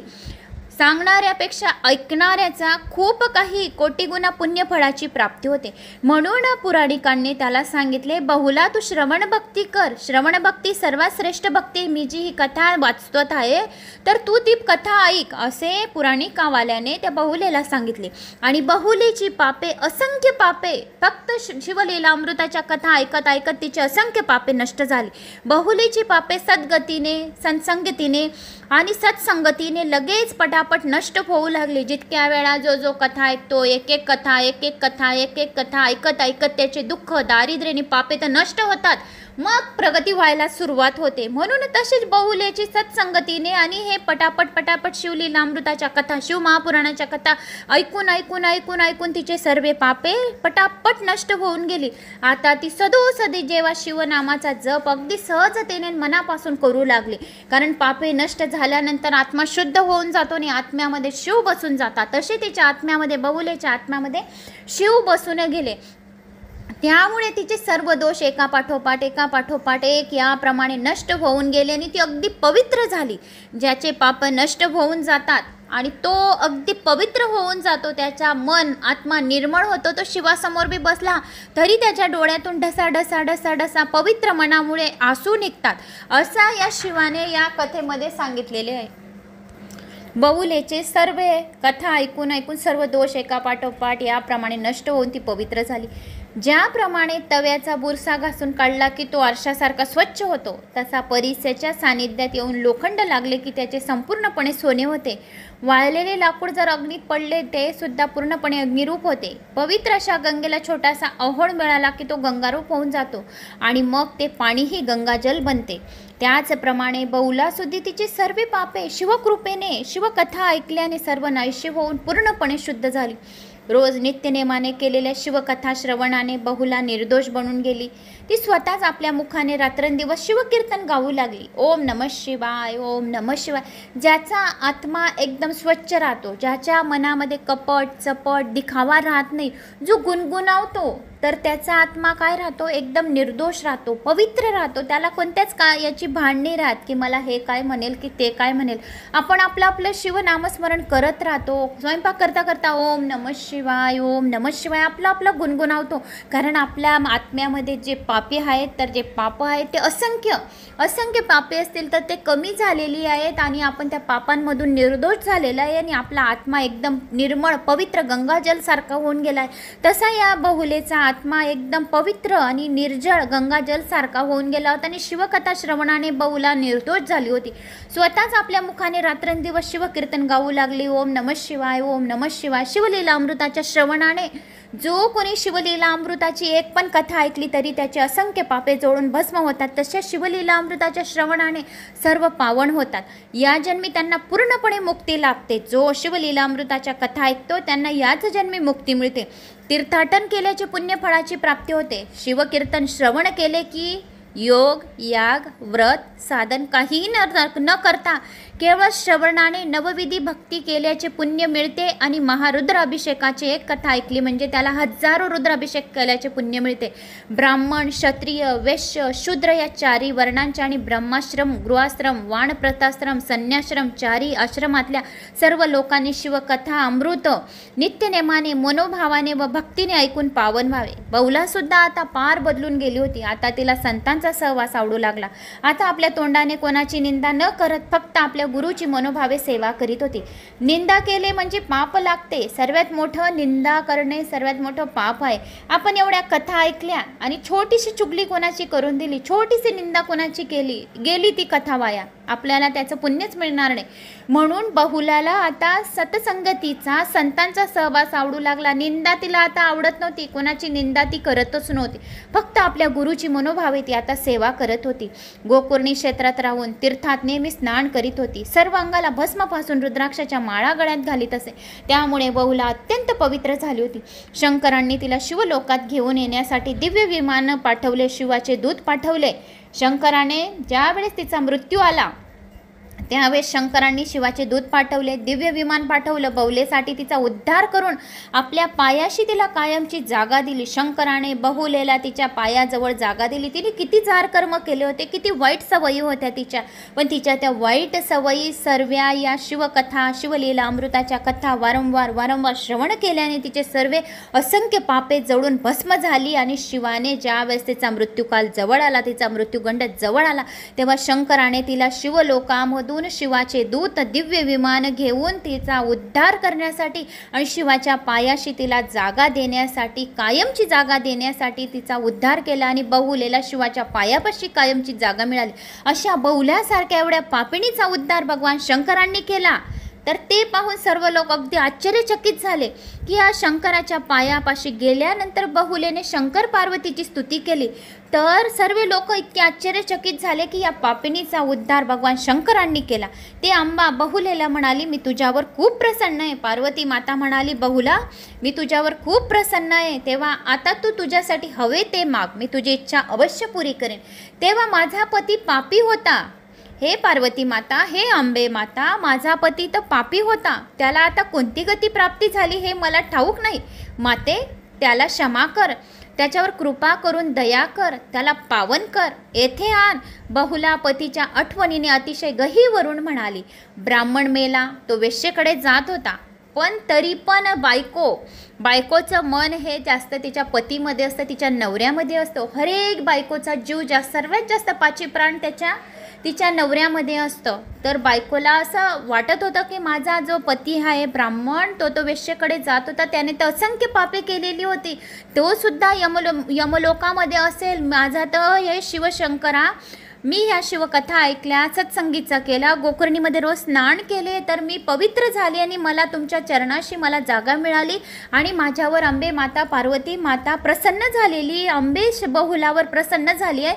तर तू हवे ते वर माग, असे अंबे माताने बहुलेला सांगितले. तू वर माग, तुझी काय इच्छा आहे तर मी अवश्य पुरी करेन. तेव्हा बहुला म्हणाली, माता, माझी इच्छा अशी आहे की माझा पती पण खूप पापी होता, तो कुठं आहे? तू तुझ्या अंतर्ज्ञानाने ओळख ना की माझा पती कुठं आहे. असे बहुलेने पार्वती मातेला अंबेला विनंती केली. अंबे माताने सांगितलं, तुझी इच्छा सांग बहुला, काय आहे, मी अवश्य पुरी करेन. तेव्हा देवी, माझा पती पापी होता, आता तो कुठे आहे, त्याला कोणती गती प्राप्ती झाली आहे, त्याला पण क्षमा कर ना, त्याला इथे घेऊन ये, असे बहुलेने मातेला सांगितले. बहुला, तू खरोखरच धन्य आहेस ग, असे पार्वती माता म्हणाली. आपल्याबरोबरच आपल्या पापी पतीची उद्धाराची तुझी तळमळ पाहून मला आनंद झाला. आता खरोखरच तुझ्या पतीची भेट घडवावी असे सुद्धा मला वाटत आहे, असे म्हणून पार्वती मातेने सांगितले. बहुले, तुझा पती आता पिशाच होऊन विंध्याचल पर्वतावर भटकत आहे. तू तुंबराला आपल्याबरोबर घेऊन जा, पर्वतावर जा, त्याला शिवकथा ऐकव, शिवलीला अमृताची कथा ऐकव, म्हणजे त्याचा बी जन्म पावन होईल. पार्वतीचे बोलणे ऐकताच बहुलाला फार आनंद झाला. तुंबराला आपल्याबरोबर घेऊन ती विंध्याचल पर्वतावर आली. तेथे विदूर ब्राह्मण पिशाच रूपाने वेड्यासारखा दऱ्याखोऱ्यात इकडे तिकडे फिरत होता. तुंबराने आपली सर्व शक्ती खर्चून त्याला पकडून आले. पिशाच हातात येत नाही, पण तुंबराने पूर्ण शक्ती खर्चून त्याला पकडून आणले. तेथे त्याला एका झाडाच्या वेलींना गच्च बांधून टाकले, म्हणजे तो परत पिशाच इकडे तिकडे भटकेना, शिवकथाच ऐके म्हणून त्याला गच्च दोरीने एका झाडाला बांधून दिले. त्या ब्राह्मणाला ब्राह्मणाला कोणता हे भेटला होता जन्म? पिशाचचा. त्याने खूप काही असंख्य पापे केलेली होती, जार कर्म केलेले होते, म्हणून त्याला असंख्य पापे, त्याला यमलोकात तर खूप यातना भोगल्या, पण यातना भोगल्यानंतर त्याला विंध्या पर्वतावर त्याला पिशाच योनीमध्ये टाकून दिलेले होते. तर आता या बहुलेने तुमराला घेऊन गेली. अंबे माताला सांगितले की माझा पती कुठे आहे, अंतर्ज्ञानाने जाण आणि तू माझ्या पतीला इथे त्याची माझी भेट घडवून दे. तर अंबे माताने तुंबराला दिले बहुलेजवळ. आता बहुला आणि तुंबरा तिथे गेली विंध्याचल पर्वतावर. तर तुंबराने पूर्ण शक्ती खर्चून टाकली आणि एका झाडाला त्या ब्राह्मणाला, त्या पिशाचला बांधून टाकले. मग तुंबराने तेथे त्याच्यासमोर शिवकीर्तन, शिवलीला अमृताच्या कथा आणि सुरू केले. आणि ते ऐकताना भोवतालचे पशु पक्षी सुद्धा उद्धरून गेले. विदुर ब्राह्मणही ते कीर्तन ऐकून सावध झाला. जो पिशाच होता त्या झाडाला बांधलेला होता तो सावध होऊन आता ऐकायला लागला. त्याच्यातील पिशाच वृत्ती नाहीशी होत गेली. हळूहळू एक एक शब्द कानावर पडत होता. हळूहळू जो शिवकथा ऐकतो हळूहळू त्याच्या परिवर्तन होत जातं मनामध्ये. कोणी काही पण करो, काही बी राहो, तो निंदा करणार नाही, नासलती करणार नाही, कोणाशी भांडण करो तरी तो त्याच्या तोंडी लागणार नाही, बल्कि आपलं तोंड लपवून तो बाहेर इकडे तिकडे दपून राहतो. कारण की त्याच्याशी आपल्याला भांडण करायचं नाही राहत, म्हणून तो इकडे तिकडे स्वतःच आपलं तोंड लपवत राहतो. तर तसं हे पिशाच वृत्ती त्याची हळूहळू नाहीशी झाली. कारण शिवकथा ऐकल्याने मन परिवर्तन होतं, हे 100% गॅरंटी. तो शुद्धीवर आला. आपल्याला बांधलेले आहे हे ते सोडावे असे त्याने तुंबराला विनंती केली. तो शुद्धीवर आला. कथा ऐकून त्याचे बी पाप नष्ट झाली आणि तो शुद्धीवर आला आणि त्याने तुंबराला सांगितले की मला सोड, आता या पिशाचे तू बांधून ठेवलंय मला या झाडाला, तर सोड अशी विनंती केली. तुंबराने त्याला सोडले. त्याच्या वृत्तीत आता बदल झाला होता, त्यामुळे त्याला झाडापासून सोडून दिले. त्याबरोबर विदुर ब्राह्मण पुढे आला. त्याने तुंबराचे घट्ट पाय धरले. आपली स्त्री बहुला हिला समोर त्याने पाहिली. गहीवरून तो रडू लागला. त्याला रडू आले की आपण ही आपली बायको होती, त्यावेळेस आपण हिला बायकोचा दर्जा दिला आणि आपण वेश्येकडे जात होतो आणि आपल्या बायकोनेच आपल्याला या पिशाच योनीतून मुक्त केले, असं त्याला खूप त्या बायको पुढे रडू लागले. गहीवरून जोरजोराने रडू लागला आणि म्हणाला त्याच्या बायकोला, बहुला तू खरोखरच धन्य आहेस ग. माझ्यासारखी पापी माणसाचा केवळ तुझ्यामुळे तुंबराने उद्धार केला आणि तुझ्यामुळे माझा उद्धार झाला, नाही तर मी पिशाचच योनीत फिरत होता. म्हणून या कथा जो कोणी ऐकतो, तर आपल्या फॅमिलीमधून कोणाच्या हातून छोटी मोठी पाप पण घडत राहतात, या काही कर्म घडत राहतात, तर ते सुद्धा या कथा बायको श्रवण करेल तरी त्याच्या फॅमिलीच्या या पापमुक्त होत राहतील आणि प्रगती होत राहील, उन्नतीचे मार्ग खुलतील, संकटांचा नाश होईल ज्या घरात या कथांचे श्रवण होत राहते. कारण माणसांना वेळ नाही कथा ऐकायला. काही माणसं ऐकतात, खूप जणांच्या कमेंट्स आल्या, खूप जण ऐकतात माणसं पण काही जास्त करून लेडीजच पूजा करतात, लेडीजच कथा ऐकतात. तर आपण पण कथा ऐकल्या तरी पण आपल्या नवऱ्याची, आपल्या मुलांची प्रगती व्हायला सुरुवात होते. त्यांचे सुद्धा असंख्य पापे नष्ट होतात, कारण ते आपले दर्शन करतात, आपल्या फेसचं दर्शन करतात, आपला स्पर्श केल्या मात्र सुद्धा त्यांचे पापे नष्ट होतात. तर अशा या शिव महापुराणामध्ये सांगितलेले आहे. तर तसा या तुंबराचा उद्धार झाला. तर तुंबरा म्हणतो, तुंबराने उद्धार केला बहुला, तुझ्यामुळे माझा उद्धार झाला. तर मी खरोखरच खूप पापी माणूस होता बहुला, तर तुझ्यामुळे माझा उद्धार झालाय. मग तेथेच तुंबराने विदुराला पंचाक्षर मंत्राचा उपदेश दिला. त्या ब्राह्मणाला, विदराला, जो पिशाच योनीत होता, तो पिशाच योनीतून सुटला आणि त्याला पंचाक्षर मंत्राचा उपदेश केला की तो ओम नमः शिवाय या मंत्राचा उठता बसता अहोरात्री केव्हाही ओम नमः शिवाय, जेव्हा जाग आली झोपेतून तेव्हा ओम नमः शिवाय मंत्र उपदेश केला. ओम नमः शिवाय, ओम नमः शिवाय, ओम नमः शिवाय, ओम नमः शिवाय, ओम नमः शिवाय, ओम नमः शिवाय, ओम नमः शिवाय, ओम नमः शिवाय असा तू मंत्राचा जाप कर. विदुर ब्राह्मण लगेच त्या मंत्राचा जाप करू लागला. त्याबरोबर वरून शिवलोकातून पिशाच झालेला होता. मग त्यानंतर पिशाच योनीतून त्याने शिवलीला अमृताच्या कथा ऐकल्या, तर त्याचा उद्धार झाला आणि वरून शिवलोकामधून त्या विदुरला सुद्धा, ब्राह्मणाला सुद्धा दिव्य विमान घ्यायला आले. बहुलेसह दिव्य रूप पावलेला विदुर ब्राह्मण त्या विमानात बसला. मग दोघांनी महादेवाला नमस्कार केला. मीठ जसे पाण्यात विरघळून जाते तसे दोघंजण शिवस्वरूपात, शिवरूपामध्ये पूर्णपणे विलीन झाले होते आणि शिवरूपात एक रूप झाले होते. गार जशी पाण्यात विरघळते, आकाश निर्माण झालेला किंवा गेलेला आवाज जसा वातावरणात विरून जातो किंवा कापराची जशी ज्योत मिळून जाते, गंगा जशी एकरूप होते, त्याप्रमाणे बहुला आणि वेदूर शिवस्वरूपात विलीन झालेले होते. अशा प्रकारे या अलौकिक कित्येक पापातल्या पापी लोकांपैकी शिवमंत्र घेऊन शिवकथा स्मरण करू लागले. कित्येक जीव पापाच्या जीवनामधून उद्धारून गेले शिवमंचाक्षर मंत्राने. फक्त वेळ नाही कथा ऐकायला. ओम नमः शिवाय, ओम नमः शिवाय, तरी त्यांचा शिवमंत्रामुळे उद्धार होऊन जातो. आता मी तुम्हाला सांगतो श्रोत्यांनो, आपले मन शांत ठेवून भस्मासुराची कथा ऐकावी. भस्मासुराची कथा पण खूप छान आहे. शेवटपर्यंत व्हिडिओ ऐका. ही बहुला आणि विदुर ब्राह्मणाची कथा मी तुम्हाला ऐकवली की ते दोघं जण कसे पापमुक्त झाले. तर आता आपण ऐकूया भस्मासुराची कथा. विष्णू भगवानांनी विष्णुमोहिनी रूप कसे घेतले आणि हरहरीची भेट या वडाच्या झाडाखाली कशी झालेली आहे. तर नक्की ऐका भस्मासुराची कथा. असेच एकदा प्रदोषाच्या दिवशी कैलासनाथ कैलासपर्यंत बसलेले होते. आपल्या हातात भस्म घेऊन शंकर स्वतःच्याच अंगाला भस्म लावित होते. भस्म लावत असता त्या भस्मात त्यांना एक खडा सापडला. तो एका हाताने उचलून शंकरांनी जमिनीवर ठेवला. तसेच शिवाचे चरित्र अनेक आश्चर्यकारक गोष्टींनी भरलेले आहेत. त्याप्रमाणे त्या खड्यातून एक भला मोठा राक्षस निर्माण झाला. शंकरांनी त्याचे नाव भस्मासूर असे ठेवले. शंकरासमोर तो हात जोडून उभा राहिला आणि म्हणाला, देवा, आपण मला निर्माण केले, आता मी आपला सेवक आहे. तेव्हा देवा, मला आपली काहीतरी सेवा सांगा. तेव्हा शंकर त्याला म्हणाले, हे भस्मासुरा, तू ज्या भस्मामधून निर्माण झालास ते भस्म अंगाला लावण्यासाठी रोज मला आणून दे. रोज मला नवीन चिताभस्म आणून देत जा. शंकराची आज्ञा होताच भस्मासुराला फार आनंद झाला. सर्व पृथ्वीवर फिरून शिवभक्त कोणी मेला असेल तर त्याचे रोज नवे भस्म तो घेऊन येई आणि शंकराला अर्पण करी. तसेच परमभक्तांच्या मस्तकाची माळ करून शंकर गळ्यात घालीत असे. नेहमी स्मशानात पूर्ण वैराग्य नांदत असल्याने शंकराच्या स्मशानात वस्ती करणे पसंत करीत असे. सर्वसामान्यपणे स्मशानात असेपर्यंत लोक विरक्त असत. एकदा का घरी आले की पुन्हा पहिल्याप्रमाणेच विषय सुखात दंग होत असे. शरीरातील वास्तव्य करीत असलेली पंचमहाभूते आणि पिंड ब्रह्मांड जाळून त्यापासून जे स्वतः मुक्त उरत असे. भस्म शंकरांना अतिशय आवडत असे. माणसाचे षडविकार हे नाशवंत आहे, पण कुठल्याही प्रकारचा विकार रहित असा शिव परब्रह्म हा अत्यंत निश्चित शाश्वत आहे, चिरकाल टिकणारा आहे, त्रिकालातील व्यापून राहिलेला आहे. यश, पैसा, कीर्ती, ज्ञान, औदार्य, वैराग्य हे सर्व एका ठिकाणी नांदत नाही, परंतु शंकराच्या ठिकाणी मात्र सर्व एकत्र नांदतात.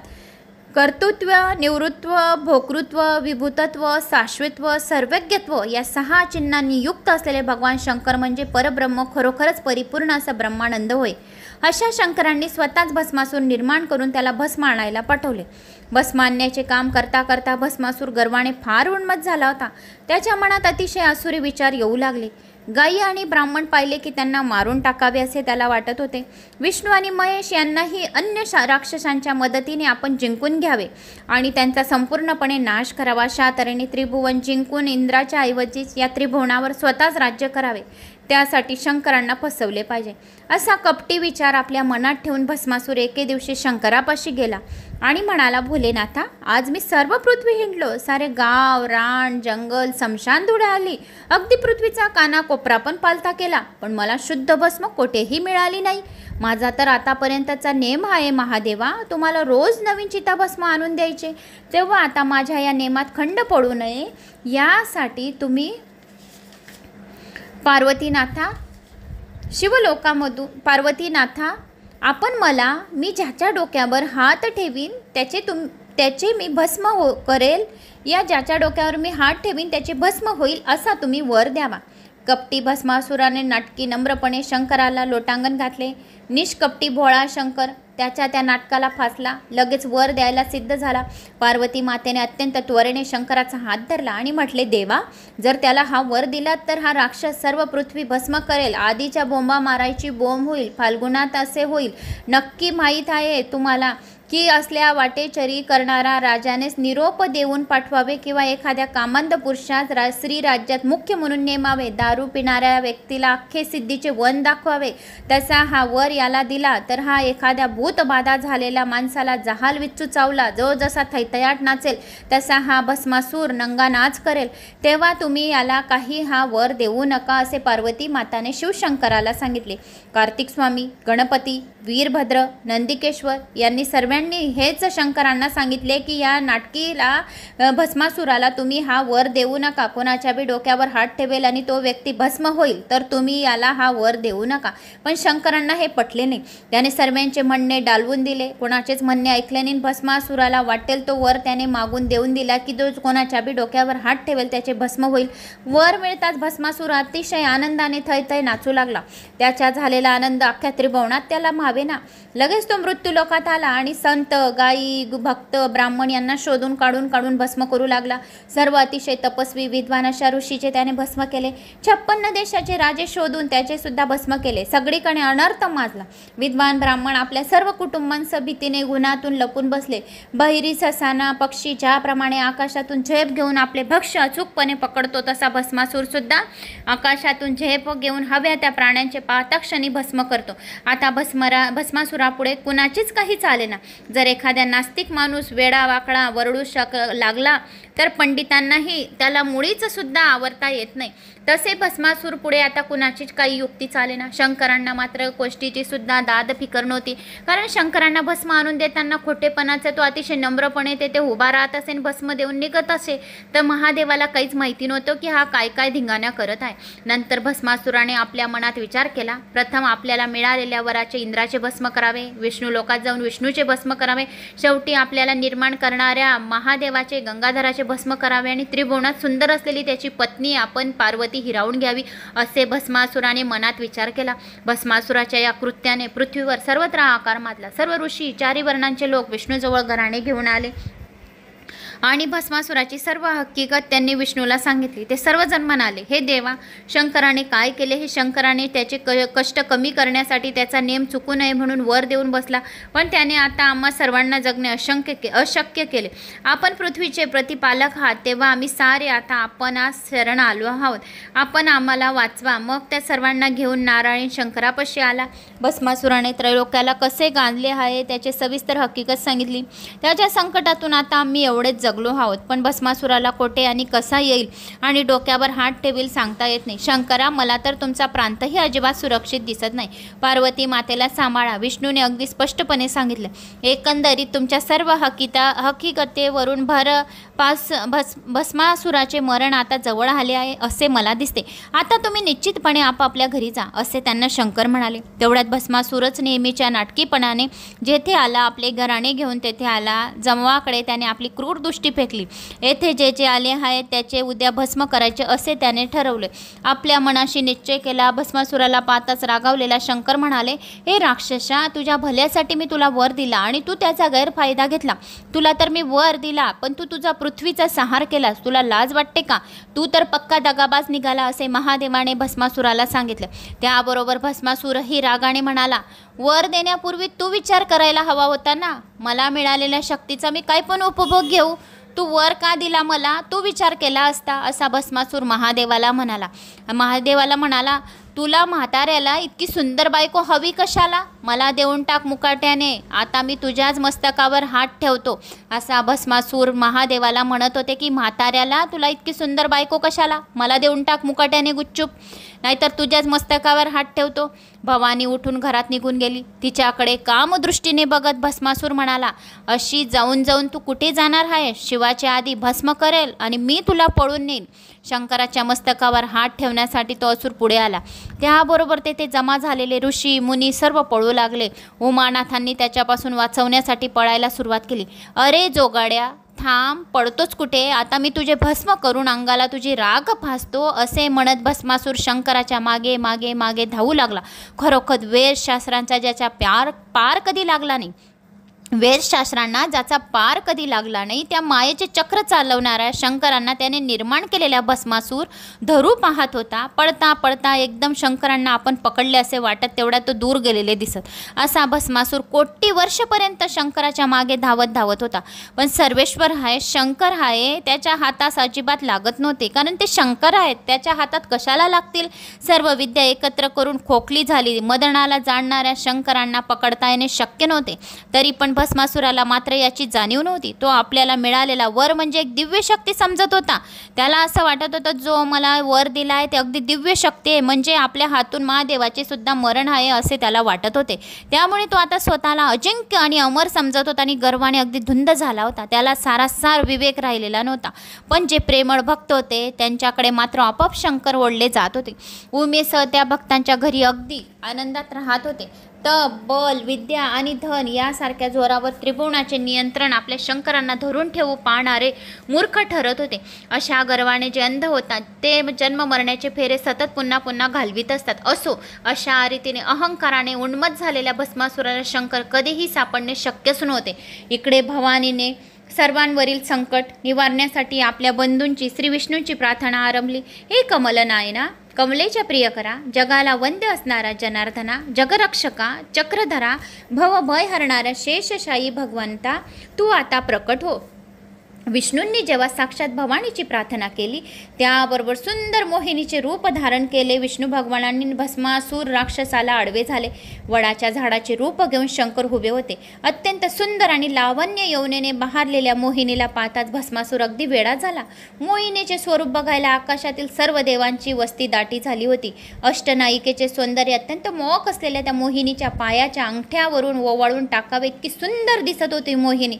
तिचे नित्य पाहून तन्मय झालेला भस्मासूर कामांधपणाने तिला म्हणाला, हे स्त्रिये, तुझ्याकडून लक्ष्मी आणि पार्वती अगदी ओवाळून फेकून द्यावेत.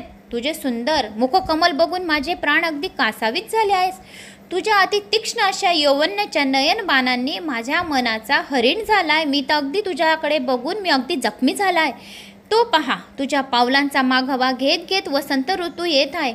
चल मला माळ घाल, मी तुझा जन्मभर दास राहील असे भस्मासुराने विष्णू मोहिनीला सांगितले. खरंच भस्मासुरा? होय मोहिनी, ती पार्वती काय, लक्ष्मी काय तुझ्यासमोर तुच्छ आहे. तुझ्या या गोड आवाजाने बोलण्याने मला खूप प्रसन्नता झालेली आहे. चल चल मोहिनी, माझ्याबरोबर विवाह कर, मी तुझा जीवनभर दास राहील असे भस्मासुराने सांगितले. की तू माझ्या गळ्यात माळ घाल, मी तुझा जीवनभर दास राहील. मायावी वेशधारी विष्णू हसून भस्मासुराला म्हणाला, समोर जो मोठा वृक्ष दिसत आहे ना, त्यात आमचे कुळाचे आराध्य दैवत लपलेले आहे. लग्नाआधी माझ्या पतीसह मी तुझ्याशी त्या वृक्षासमोर नित्य गायन करीन आणि मग पतीला माळ घालीन असा मी नवस बोलले होते. कारण कित्येक दिवस झाले माझे हे मुसमुसमनार तारुण्य अगदी वाया चाललेलं होतं. मनजोगा कोणी पतीच मला मिळाला नाही. ज्याला मी वरायची तो माझ्या सौंदर्याला घाबरून पळून जायचा, नाकारायचा आणि लोचटपणे माझा स्वीकार करणाऱ्यांना मीच नाकारायची. पण आज तुझ्या रूपाने माझे मनोरथ पूर्ण झाले आहे भस्मासुरा. आता आधी मला ते मी बोललेला नवस फेडायला पाहिजे. मग जे वटवृक्ष उभे आहे तर तिथे चल, तो नवस तिथे फेडला जाईल. मी तुझ्याशी लग्न करायला तयार आहे, पण आधी तू माझ्याबरोबर नित्य कर. मी जिथे जिथे हात ठेवेन तू पण तिथे तिथे हात ठेवला पाहिजे. मी जसे हावभाव दाखवीन तसे तू पण हावभाव दाखवले पाहिजे. हीच तुझी परीक्षा आहे, तुझी कसोटी आहे. तू जर या कसोटीमध्ये पास झाला, उत्तीर्ण झाला तर तुला ते शक्य आहे माझ्याबरोबर लग्न करणं. नाही तर काही चूक केली तर माझे दैवत खूप कडक आहेत. जर ते कोपले तर सर्व ब्रह्मांडसुद्धा जाळून भस्म टाकतील असे माझे ते दैवत आहेत. अत्यंत सौंदर्यशालिनी मोहिनीवर मोहित झालेल्या भस्मासुराने तिच्या प्राप्तीच्या आशेने तिच्या साऱ्या अटी मान्य केल्या. भस्मासुराने त्याला भुलवून ती त्या वटवृक्षासमोर म्हणजे शंकरासमोर गेली. वटवृक्षाचं रूप घेऊन शंकर उभे होते आणि वटवृक्षाला नम्रपणे वंदन करून मोहिनीने नृत्याला सुरुवात केली. वटवृक्षाला नम्रपणे नमस्कार केला आणि विष्णू मोहिनीने नृत्य करायला सुरुवात केली. ती गाणे स्वतःच म्हणू लागली. तिचे नित्य त्या गायनातील कौशल्य पाहून अप्सरा, गंधर्व, किन्नर सर्व देव तटस्थ झाले होते. सर्व देव त्या भोळी भुंग्यांचे रूप घेऊन गुंजराव करीत होते. तिच्याभोवती पिंगा घालीत होते. तिचा अतिशय गोड आवाज ऐकून शेषशाही डोक्यावरचे पृथ्वीचे ओझे सोडून वर येण्यासाठी अत्यंत आतुर झाला होता. मोहिनीचे जेथे जेथे हात ठेवेल, मोहिनी जिथे जिथे हात ठेवत होती तेथे भस्मासूर पण हात ठेवत होता. तेथे तेथे भस्मासूर हात ठेवत होता. तिच्या नृत्याच्या प्रत्येक मुद्रेप्रमाणे हावभावप्रमाणे तो हावभाव करीत होता.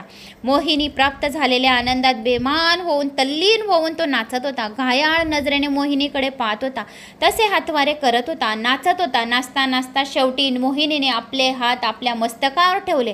भस्मासुरानेही नाचता नाचता तसेच केले की तो जागच्या जागी त्यानेही आपला हात भस्मासुराने डोक्यावर ठेवला, मस्तकावर ठेवला आणि तो जागच्या जागी भस्म झाला.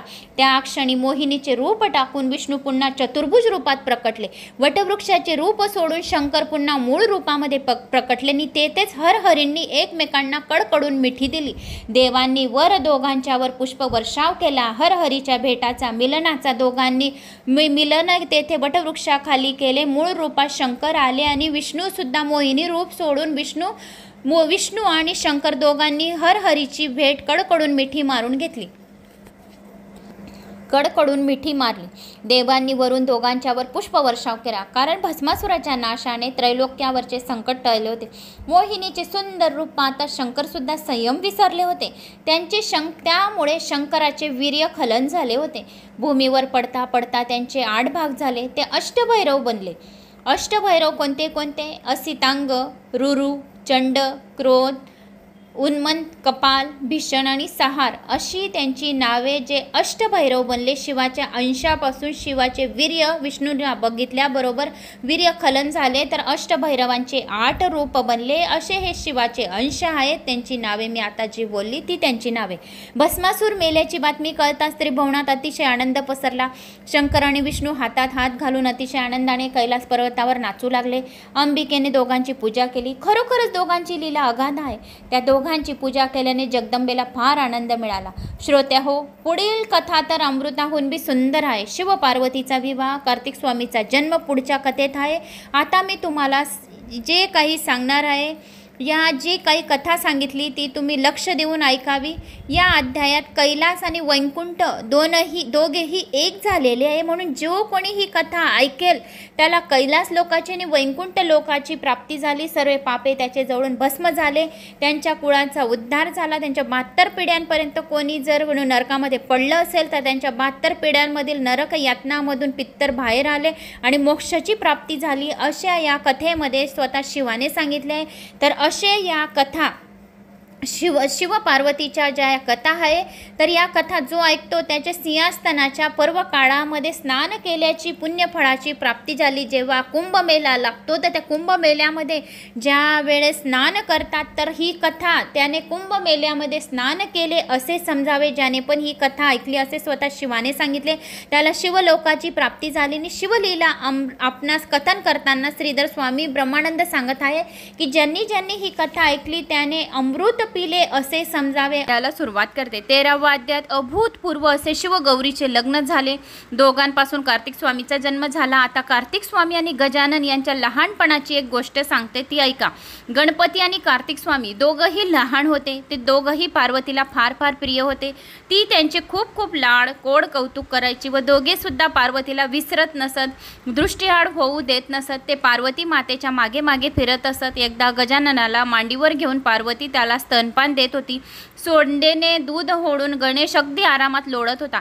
मध्येच आपली सोंड आईच्या पाठीवरून फिरवत होता. सोंडेत दूध साठून गणपतीने कार्तिक स्वामीला म्हटले, ब्रह्मादिक देवांनाही कधी न मिळणारे हे अमृत मी तुला देतो, तू घे. असे तुझे उष्टे दूध नको. आई, हा लांब नाक्या मला उगीच उष्टे दूध देत आहे. मी कशाला घेऊ असले उष्टे दूध याला काहीतरी सांग. राघव, असे कार्तिक स्वामी मोठ्याने ओरडून म्हणाला. आई, याला मी सोंडेला धरून खाली पाडू का? तू याचे एक नाक इतके लांब कशाला ग केलेस? इंद्र, चंद्र, सूर्य हे दिसायला किती सुंदर आहेत, पण हा लांब नाक्या पहा दिसतो तरी कसा? लांब नाक, हत्तीसारखे कान, एक दात बाहेर आलेला असा बेढब मुलाला तू असा जन्म का दिलास? आणि किती वेळ झाले तो तुझ्या मांडीवर बसलाय. आता याला मांडीवरून खाली ठेव आणि मला मांडीवर घे. असे दोघांचे भांडण पाहून शंकर आणि पार्वती माताला दोघांना हसू आवरत नव्हते. पार्वतीने गणपतीला मांडीवरून खाली ठेवले आणि षडाननाला उचलून मांडीवर घेतले. त्याच्या एका मुखात पार्वतीने आपला स्तन दिला. त्याच्याबरोबर उरलेली 5 तोंडे मोठमोठ्याने आक्रोश करू लागली. त्याबरोबर आपले भले मोठे पोट हसण्याने गदा गदा हलवूत गणपती पुढे म्हणाला, आई हा असला कसला ग तुझा मुलगा? 1 स्तन त्याच्या तोंडात घातलास, आता आणखी 5 स्तन तुला कोठून आणशील? असा हा 6 तोंडाचा विचित्र मुलाला आई तू जन्म कशाला दिला? शंकर हसून पार्वतीला म्हणाले, पार्वती आई गजानन तुला काय म्हणत आहे? अर्पणेने लाडीवाळपणे हसून म्हटले, हा अगदी तुमच्यासारखा आहे. तुम्ही पंचमुखी तर हा षणमुखी, मी तर काय करणार? पार्वतीने त्या दोघांना खेळायला लावले. आपल्या त्या दोन्ही पुत्रांच्या लीला बघताना दोघंही मनामधून अतिशय सुखावले होते. एवढ्यात पार्वती मातेला दोघांच्या रडण्याचा आवाज आला कानावर. तो आवाज ऐकून शंकर म्हणाले, पार्वती आपली दोन्ही मुलं भांडतात, एकत्र येतात, खेळतात, पण त्यांची लटकी भांडणं चांगली वाटतात. बघ बघ काय झाले, तो गणेश का रडत आहे? ती झटकन उठली आणि गणपतीला जवळ घेऊन आपल्या पोटाशी लावत म्हणाली, काय झाले? आई हा सारखा सारखा माझ्या खोड्या काढतो, माझे कान धरतो आणि होडतोय, माझे डोळे लहान का असे मुद्दाम विचारतो आणि डोळ्यात बोटही घालतो. का रे कुमार, त्याला का असा त्रास देतोस? पार्वतीने लटकेच दडवावून षडाननाला विचारले. आई मुळीच नाही ग, हा खोटे बोलतो. उलट याने बोटे दाखवून माझे 12 डोळे मोजले. मग मी मुकाट्याने गप्प का बसू? मी त्याला चिडवणारच. काय रे गजानना, तू षडाननाचे डोळे बोटे दाखवून मोजलेस हे खरं ना? हे असं करणं चांगलं नाही. हां, पार्वती माता लटक्या रागाने गणपतीला म्हणाली. पण गणपतीची तक्रार तयारच होती.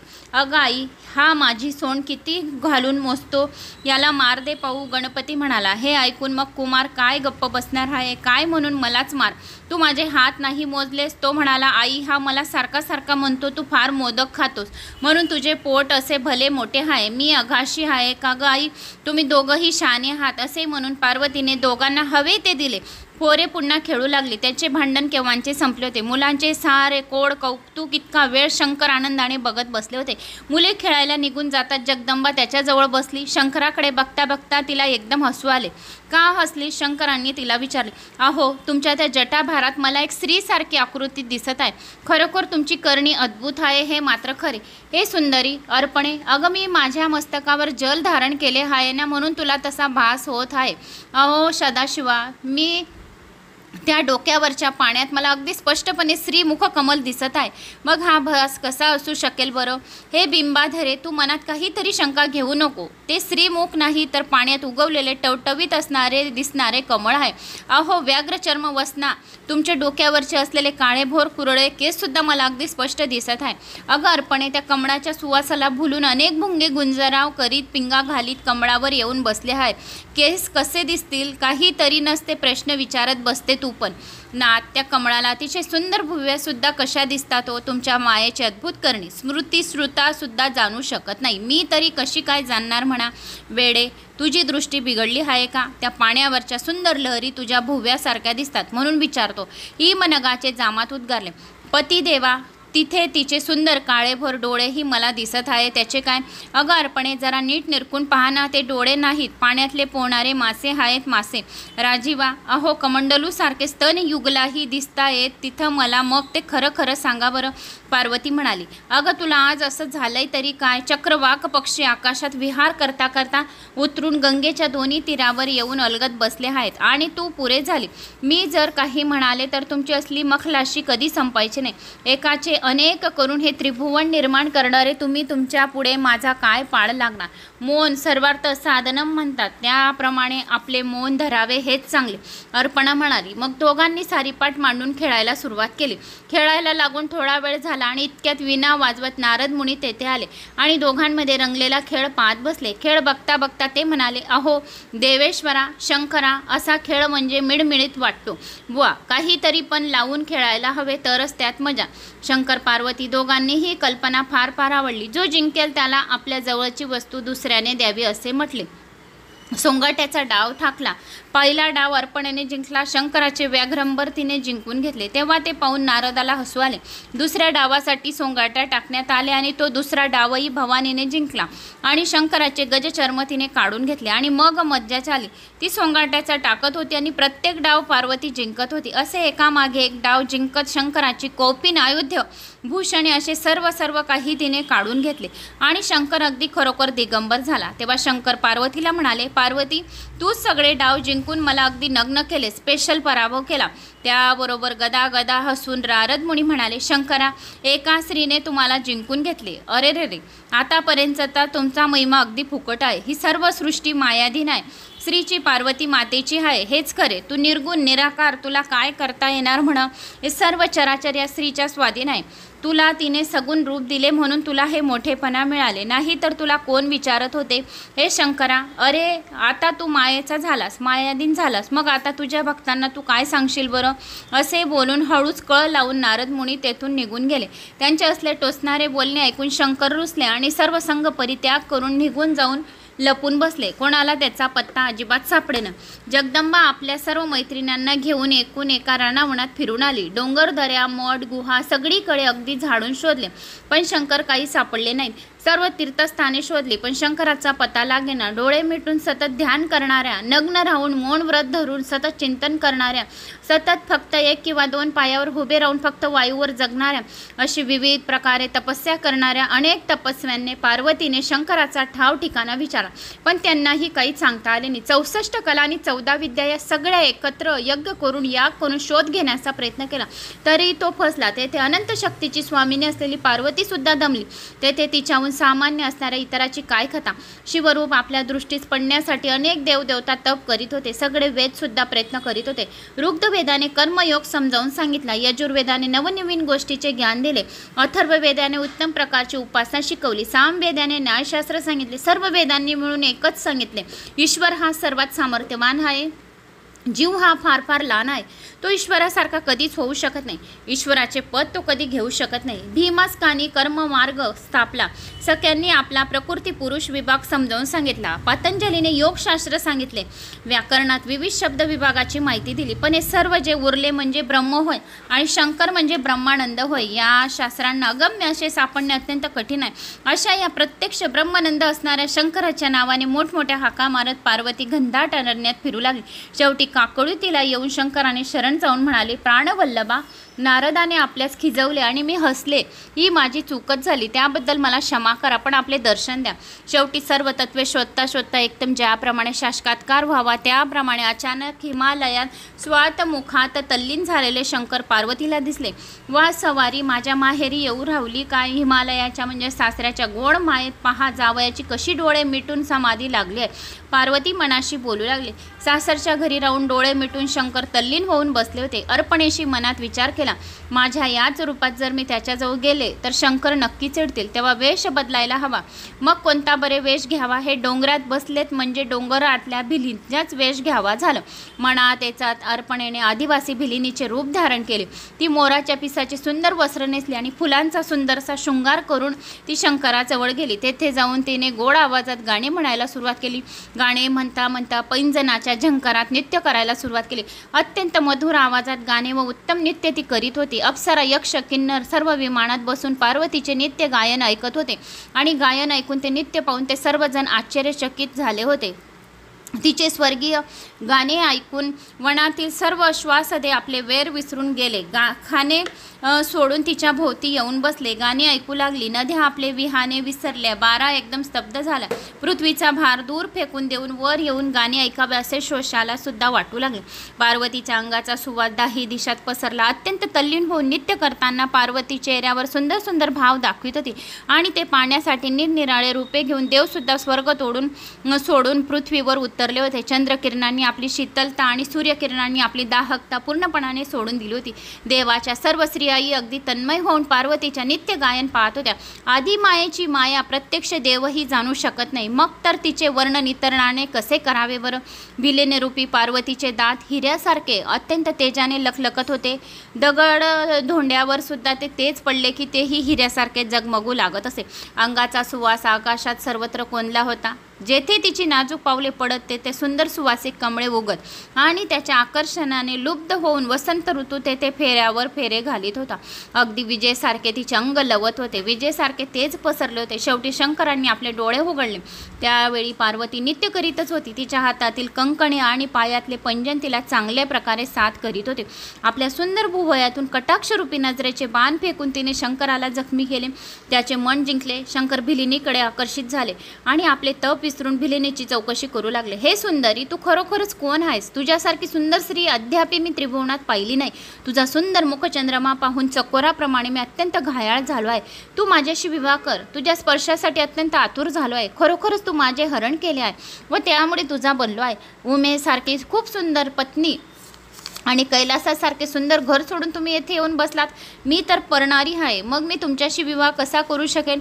तुम्ही तपस्वी म्हणवता, येथंही तप करत होते, पण तुम्ही स्वतःचे मन अजून जिंकले नाही, मग तप कशाला करता? यावर पिनाक पाणी म्हणाले, हे त्रिभुवन सुंदरी, त्या दुर्गेवर रागावून तर मी इकडे निघून आलो आहे. आता मला तिचे तोंडसुद्धा बघण्याची मुळीच इच्छा नाही.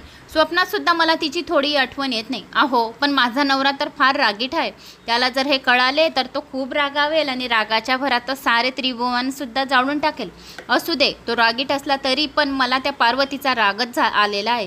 ती अतिशय कठीण हृदयाची स्त्री आहे. आपल्या वडिलांच्या दक्षाच्या घरी मी नको नको म्हटले तरी गेली आणि अपमान झाल्यावर रागावून दक्षाच्या यज्ञकुंडात तिने उडी टाकली. नंतर मग हिमालयाच्या पोटी तिने पुन्हा जन्म घेतला. माझ्या प्राप्तीसाठी केवढे मोठे तप केले आणि शेवटी माझ्याशी विवाह करून मोकळी झाली. ती फार कपटी बाई, खरोखर तिला माहीत नाही. शंकर पुढे येत म्हणाले, मी तर असं ऐकलंय की तिच्यापेक्षा तूच जास्त कपटी आहेस. खरं तर भोळी भवानी बिचारी फसली. महाराज, दुर्गेसारखे अत्यंत गुणी आणि अतिशय सुंदर राणी सोडून तुम्ही या वनात फिरत आहात. दुसऱ्यांच्या बायका पाहून त्यांना आपल्या जाळ्यात होडत आहात. अशा वृत्तीच्या तुम्हाला म्हणावे तरी काय? खरे तर सृष्टीच्या घडामोड करण्याचे सामर्थ्य त्या बयेत आहे. शुंभ निशुंभासारखे राक्षस तिने त्यांच्याबरोबर मोठ्या पराक्रमाने युद्ध करून तिने मारले. पण हे सुंदरी, आता प्रत्यक्ष पार्वती जरी येथे आली तरी तिचे नम्र होऊन अगदी पाया पडून प्रार्थनाही केली तरी मी कैलासावर अजिबात जाणार नाही. तुझ्या जवळच राहील. तिच्याबरोबर मी मुळीच बोलणार नाही. तू नेशील तिकडे यायला मी आता तयार आहे. मी तू म्हणशील ते ऐकेन, पण तू माझ्याशी विवाह कर, असे शंकर त्या भिलिनीला म्हणाले आणि आणखी तिच्याकडे सरकले. त्या भिलीन त्याच्यापासून आणखी दूर सरकत म्हणाली, अहो, त्या पार्वतीने 2 वेळा तुमच्याशी विवाह केला, तरीही तिला तुम्ही सोडून निघून आलात. मग तिच्या पुढे माझा तर काय पाड पडणार? मला तर तुम्ही केव्हाही सोडून निघून जाणार आणि सोडून केव्हा पण पटकन निघून जाल. मला अजिबात समजणार सुद्धा नाही की तुम्ही माझ्याजवळून केव्हा गेले. तूच पण लावून तिच्याशी खेळलास आणि आपले सर्व हरलास. त्याला भवानी तरी करणार काय? आता शंकर काहीच बोलले नाही. भिलीन तशीच नृत्य करीतच होती. तिला आलिंगन देण्यासाठी आपले दोन्ही भाऊ पसरून शंकर पुढे पुढे सरकत होते. तशी अंबा त्याच्याकडे तोंड फिरवून भराभरा पुढे चालू लागली. अगं सुंदरी, जरा मागे वळून तर बघ. मी तुला टाकून खरेच कुठे जाणार नाही, वचन देतो, पण जरा थांबत तरी. पार्वती लगेच थांबली आणि लाडी खसून म्हणाली, मग असे करा, तुम्ही माझ्या घरी या, मग मी तुमच्याशी नक्की विवाह करीन. जरूर जरूर, चल मी आत्ताच तुझ्याबरोबर येतो. असे म्हणून शंकर तिच्या मागोमाग लगेच चालू लागले. पार्वतीने अशा रीतीने शंकराला भुलून कैलासावर आणले, सिंहासनावर बसवले आणि मनापासून षोडोपचारे पूजा केली. मग शंकराच्या गळ्यात माळ घातली आणि शंकराचे चरण घट्ट पकडले. शंकर आश्चर्याने भिलिनीकडे पाहू लागले. तेव्हा देवीने आपले खरे स्वरूप प्रकट केले. आता दोघे एकमेकाकडे पाहत राहिले. पार्वतीने आपला राग घालवण्यासाठी पूर्णपणे फसवले हे त्यांना ओळखले. नंतर शंकरांनी हसून पार्वतीला आपल्या जवळ घेतले. अशा रीतीने पार्वतीने रुसलेल्या शंकराची समजूत घालून कैलासावर आपल्या घरी परत आणले. सूत, शौनिक व इतर ऋषींना ही कथा सांगत होते. पुढे काय झाले? असेच एकदा शंकर पार्वती बोलण्यात अगदी दंग झाले असताना नारद मुनी वीणा वाजवत तेथे येऊन उभे राहिले. पार्वतीने यावेळी त्याचा यथोचित आदर सत्कार केला. सत्कार स्वीकारल्यानंतर शंकराशी गप्पा मारता मारता नारद मुनी म्हणाले, हे विश्वनाथा, तुझे पुष्कळ चांगले चांगले भक्त मी पाहिले, पण खरोखर राजा श्रीयाळासारखा श्रद्धावान भक्त एकदाच म्हणायला हवा. तो खूप गंभीर, अतिशय उदार आणि सदाचरणी आहे. आपल्याकडे आलेल्या शरणागताला कृपाळू मनाने क्षमा करणार आहे. 10,000 वर्ष त्याने अन्नछत्र चालवले आहे, पण तेथे येणाऱ्या प्रत्येक अतिथीला इच्छा भोजन देतो. तेथे चटकन मिळणारी वस्तू एखाद्याने जर मागितली तर ती खूप प्रयत्न करून राजा श्रीयाळ त्याच्यासाठी ती वस्तू घेऊन देतो, अतिथीला संतुष्ट करतो. अशी त्यांची सर्वत्र कीर्ती ऐकली आहे. आणि विशेष म्हणजे तुझा तो थोर मोठा अन्यना साधारण भक्त आहे. तुझा खूप मोठा भक्त आहे. मी आत्ताच कांतीनगरीतून आलो असल्याने मला सहज राजा श्रीयाळाची आठवण झाली. एवढे बोलून झाल्यावर थोड्या वेळाने नारद मुनी निघून गेले. शंकराने ठरवले की आपल्या असल्या भक्तांची राजा श्रीयाळाची परीक्षा घ्यावी. मग शंकरांनी काय केले, स्वतः अतिशय घाणेरडे रूप धारण केले आणि अतिथी म्हणून श्रीयाळ राजाच्या दारात तो उभा राहिला. अतिथी अतिशय कोपिष्ट दिसत होता. त्याचे बोलणेही कठीण होते. आपल्या दारामध्ये अतिथीचा आवाज ऐकून राजा श्रीयाळ व चांगुना दोघंही घराबाहेर आले आणि त्यांनी अतिथीचे पाय धरले. तुम्ही मला इच्छा भोजन देणार आहात का? तरच माझे पाय धरा, नाही तर मी तुमचे सत्व घेऊन आलो तसा परत जातो. आपण म्हणाल तसे भोजन तयार करवतो. आज चलावं. हे याचका, आपण घरात प्रवेश करावा. अतिथी पूजा इच्छा पुरवणे हे आमचे कर्तव्य आहे. आपण आपली इच्छा सांगावी, असे नम्रपणे म्हणून राजाने अतिथीला आत नेले आणि आसनावर बसवले. त्यांचे अत्यंत कठोर शब्द ऐकून षोडोपचारे पूजा केली आणि हात जोडून त्याने राजाला म्हटले, आज्ञा द्यावी. लगेच त्याप्रमाणे घडेल. मग मला नर मासाचे भोजन हवे आहे. तू कुणाला तरी धरून आण, मारशील, पण तसे वाटेल त्या नर मांस मला नको आहे. अतिथीरूपी शंकर कठोरपणाने म्हणाले, महाराज, मी माझे मांस आपणास द्यायला तयार आहे. चांगुणा राणी नम्रपणाने म्हणाली, छे छे, माझा सुकुमार राणीच्या मांसापेक्षा मी माझे मांस देतो, त्याचा आपण स्वीकार करावा. राजा श्रीयाळ म्हणाल, हे पा, तुम्ही दोघं अत्यंत पवित्र आहात, परंतु याचकाचे माता पिता आहात. तेव्हा तुम्हाला मी खाऊन टाकले तर अनिच्छ कायमचे थांबेल, म्हणून तुमचे मांस मला नको. परंतु तुमचा 5 वर्षाच्या 32 लक्षणांनी युक्त असलेला सुंदर एकुलता एक मुलगा असा चिलया बाळ आहे ना, त्याचे मांस मला द्या, ते मला चालेल. अतिथीचे बोलणे ऐकून दोघांच्या डोळ्याला क्षणभर अंधेरी आली. मन एकदम बधीर झाले. पण मायामोह क्षणात अगदी दूर सारून राजा श्रीयाळ अतिथीला म्हणाला, माझा बाळ मी तुम्हाला देऊन टाकला, घेऊन जा. मग मी काय जंगलात वाघ आहे का, लांडगा आहे का? तुझा मुलगा नेऊन मी काय त्याला कच्चा खाणार आहे? त्याचे मांस शिजवून तुम्ही मला आनंदाने एक वाढा. तुम्ही जर रडू लागलात तर मी पाण्यावरून उठून निघून जाईन, त्याबरोबर तुमचे सत्वही जाईल. शंकर कठोरपणाने म्हणले. अश्रू पुसून चांगुना राणी उभी राहिली आणि तिने बाहेर खेळणाऱ्या चिमण्या बाळाला हाक मारली. बाळ धावत धावत आत आला.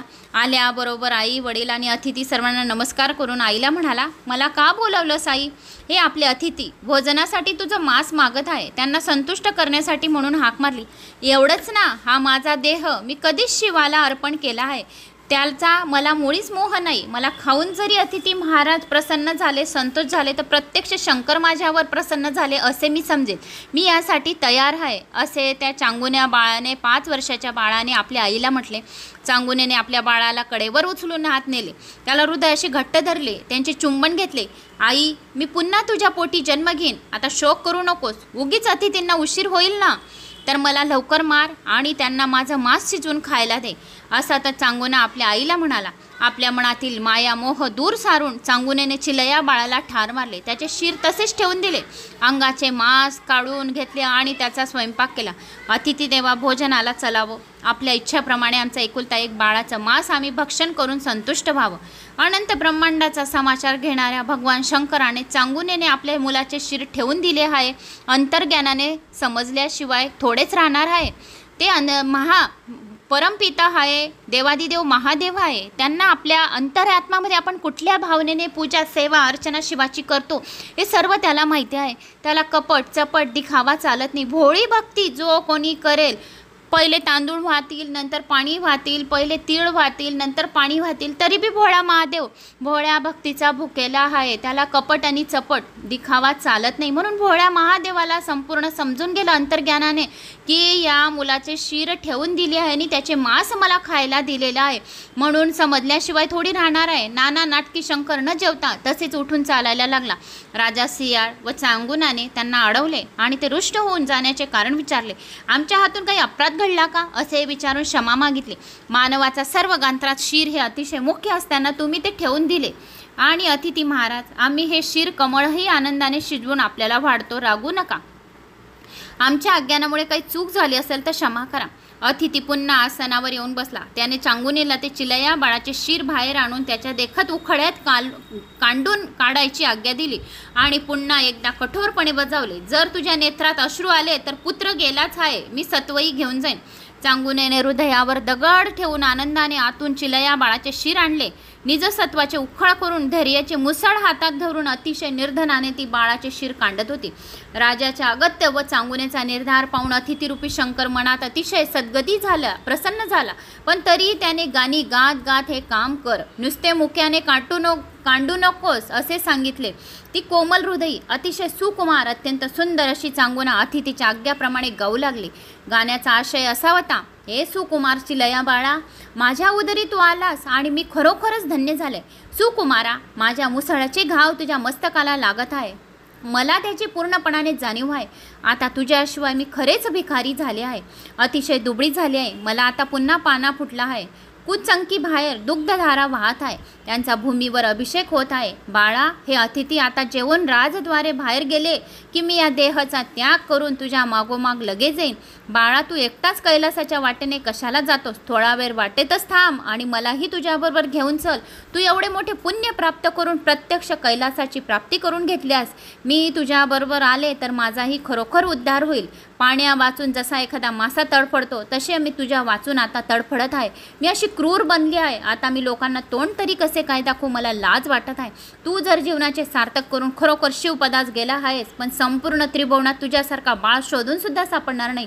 नंतर चांगुनाने चिलयाचे शिरही शिजवले. अतिथीला राजा राणीने बाहेर जाऊन परत एकदा जेवायला चला अशी विनंती केली. अतिथीने यजमानाला म्हणजे राजा श्रीयाळाला आपल्याबरोबर जेवायला चल असे सांगितले. आपल्याच मुलाचे मांस आपण कसे खाणार म्हणून क्षणभर राजा थांबला.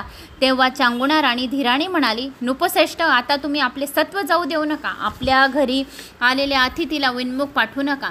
मी 9 मास बाळाला उदरात जपला होता. मग तुम्हाला त्याला 4 प्रहर आपल्या पोटात जागा द्यायला काय हरकत आहे? चला, अतिथीबरोबर जेवायला बसा. चांगुनेचे बोलणे ऐकून राजाही गुपचूप उठला. चांगुनेने ताटे वाढून आणली. तुम्ही आमच्याबरोबर बस असे अतिथीने म्हणताच तोही पानावर बसली. अतिथी म्हणाले, आईला तूही पानावर बस. एवढे कठीण प्रसंगात दोघी सत्व जाऊ देत नव्हते म्हणून आणखी एक परीक्षा घेण्याची शंकराने मनात ठरवले. पुन्हा अतिथी जेवायला थांबला. राजा राणी दोघंही त्याच्याकडे आश्चर्याने पाहू लागले. तेव्हा तो म्हणाला, तुमच्या घरी मी अन्न घेऊ शकत नाही. निपुत्रिक माणसाचे तोंडसुद्धा पाहू नये असे शास्त्रामध्ये सांगितले आहे. दिव्या वाचून जसे घर दिसते ते पुत्राशिवाय तुमचे घर दिसत आहे. एकदा नाक नसलेला चेहरा, फळे नसलेले वृक्ष, बुंबळे नसलेले डोळे जसे शून्य उदास दिसतात तसे तुमचे घर मला दिसत आहे. अतिथीचे असे बोलणे ऐकून चांगुना व्याकुळ झाली. आपला एकुलता एक मुलगाही गेला, शेवटी सत्वही गेलं. टावा फोडून मोठमोठ्याने जोरजोराने रडू लागले. देवा, माझा एकुलता एक बाळ, त्याच्या इच्छाप्रमाणे मी अतिथीला भोजनासाठी अर्पण केला. आता मी पुत्र आणू कुठून? माझा बाळ तर उगाच गेला आणि माझे सर्व सत्वही गेले. अरे शंकरा, तूच आहेस. तू कुठे आहे? तुला माझी दया कशी येत नाही? उमाकांता, आता लवकर धाव घे आणि येथे आणि माझा वंश, आमचा वंश संपला. मी आता बाळाला कुठे पाहू? चांगुनीचा तो मात्र शोक ऐकून अतिथीरूपी शंकराकडे डोळे अश्रूने एकसारखे गळू लागले. इकडे सर्व नगरात ही बातमी वाऱ्यासारखी पोहोचली होती. लोक दुःखाने रडत रडत राजवाड्याकडे धावत येत होते. राजपुत्राचे गुण ऐकून रडत होते. यावेळी हा प्रसंग पाहण्यासाठी देवांच्या विमानांनी आकाशाने दाटी केली. स्त्रियाळ आणि चांगुनीचे सर्वजण मनापासून स्तुती करत होते. आता शंकर पुढे आणखी काय करतात हे अतिशय उत्सुकतेने देवांना उत्सुकता होती बघत होते. अतिथी चांगुनेला म्हणाला, हे सद्गुणी स्त्रिये, तुझी सत्वशीलता मला आवडली. तू संतुष्ट झालो. मी तुझ्यावर संतुष्ट झालोय. आता तुला सर्वात काय प्रिय आहे ते मागून घे. या जगात आता मला सर्वजण पुत्रिक म्हणतील. माझ्या आयुष्यातला जो कलंक घालवावा, मला दुसरे काही नको. मला तुझ्या चिलया बाळाला, मग तू तुझ्या चिलया बाळाला हाक मार. अतिथी म्हणाला, तुझ्या चिलया बाळाला मग तू आता हाक मार. अतिथी रूपातील शंकर चांगुनेला म्हणाले, तुझी इच्छा पूर्ण होईल. आपल्या देखत आपल्याच हाताने मरण पावलाय हे माहीत असूनही अतिथीवर विश्वास टाकून तिने बाहेर जाऊन बाळाला हाक मारली. चिलया बाळा, चिलया बाळा, लवकर लवकर पळत ये. हा अतिथी तुझ्याशिवाय घास घेत नाही. तू कुठे गुंतला आहेस? माझ्या पाडसा धावत आहे. आमची सत्व तूच राख. तू आला नाहीस तर माझे हे प्राण आताच उडून जातील. लवकर ये. आणि काय आश्चर्य, सूर्यासारखा तेजस्वी झालेला चिलया बाळ राजवाड्याच्या बाहेरच्या अंगणात धावत धावत आईकडे आला.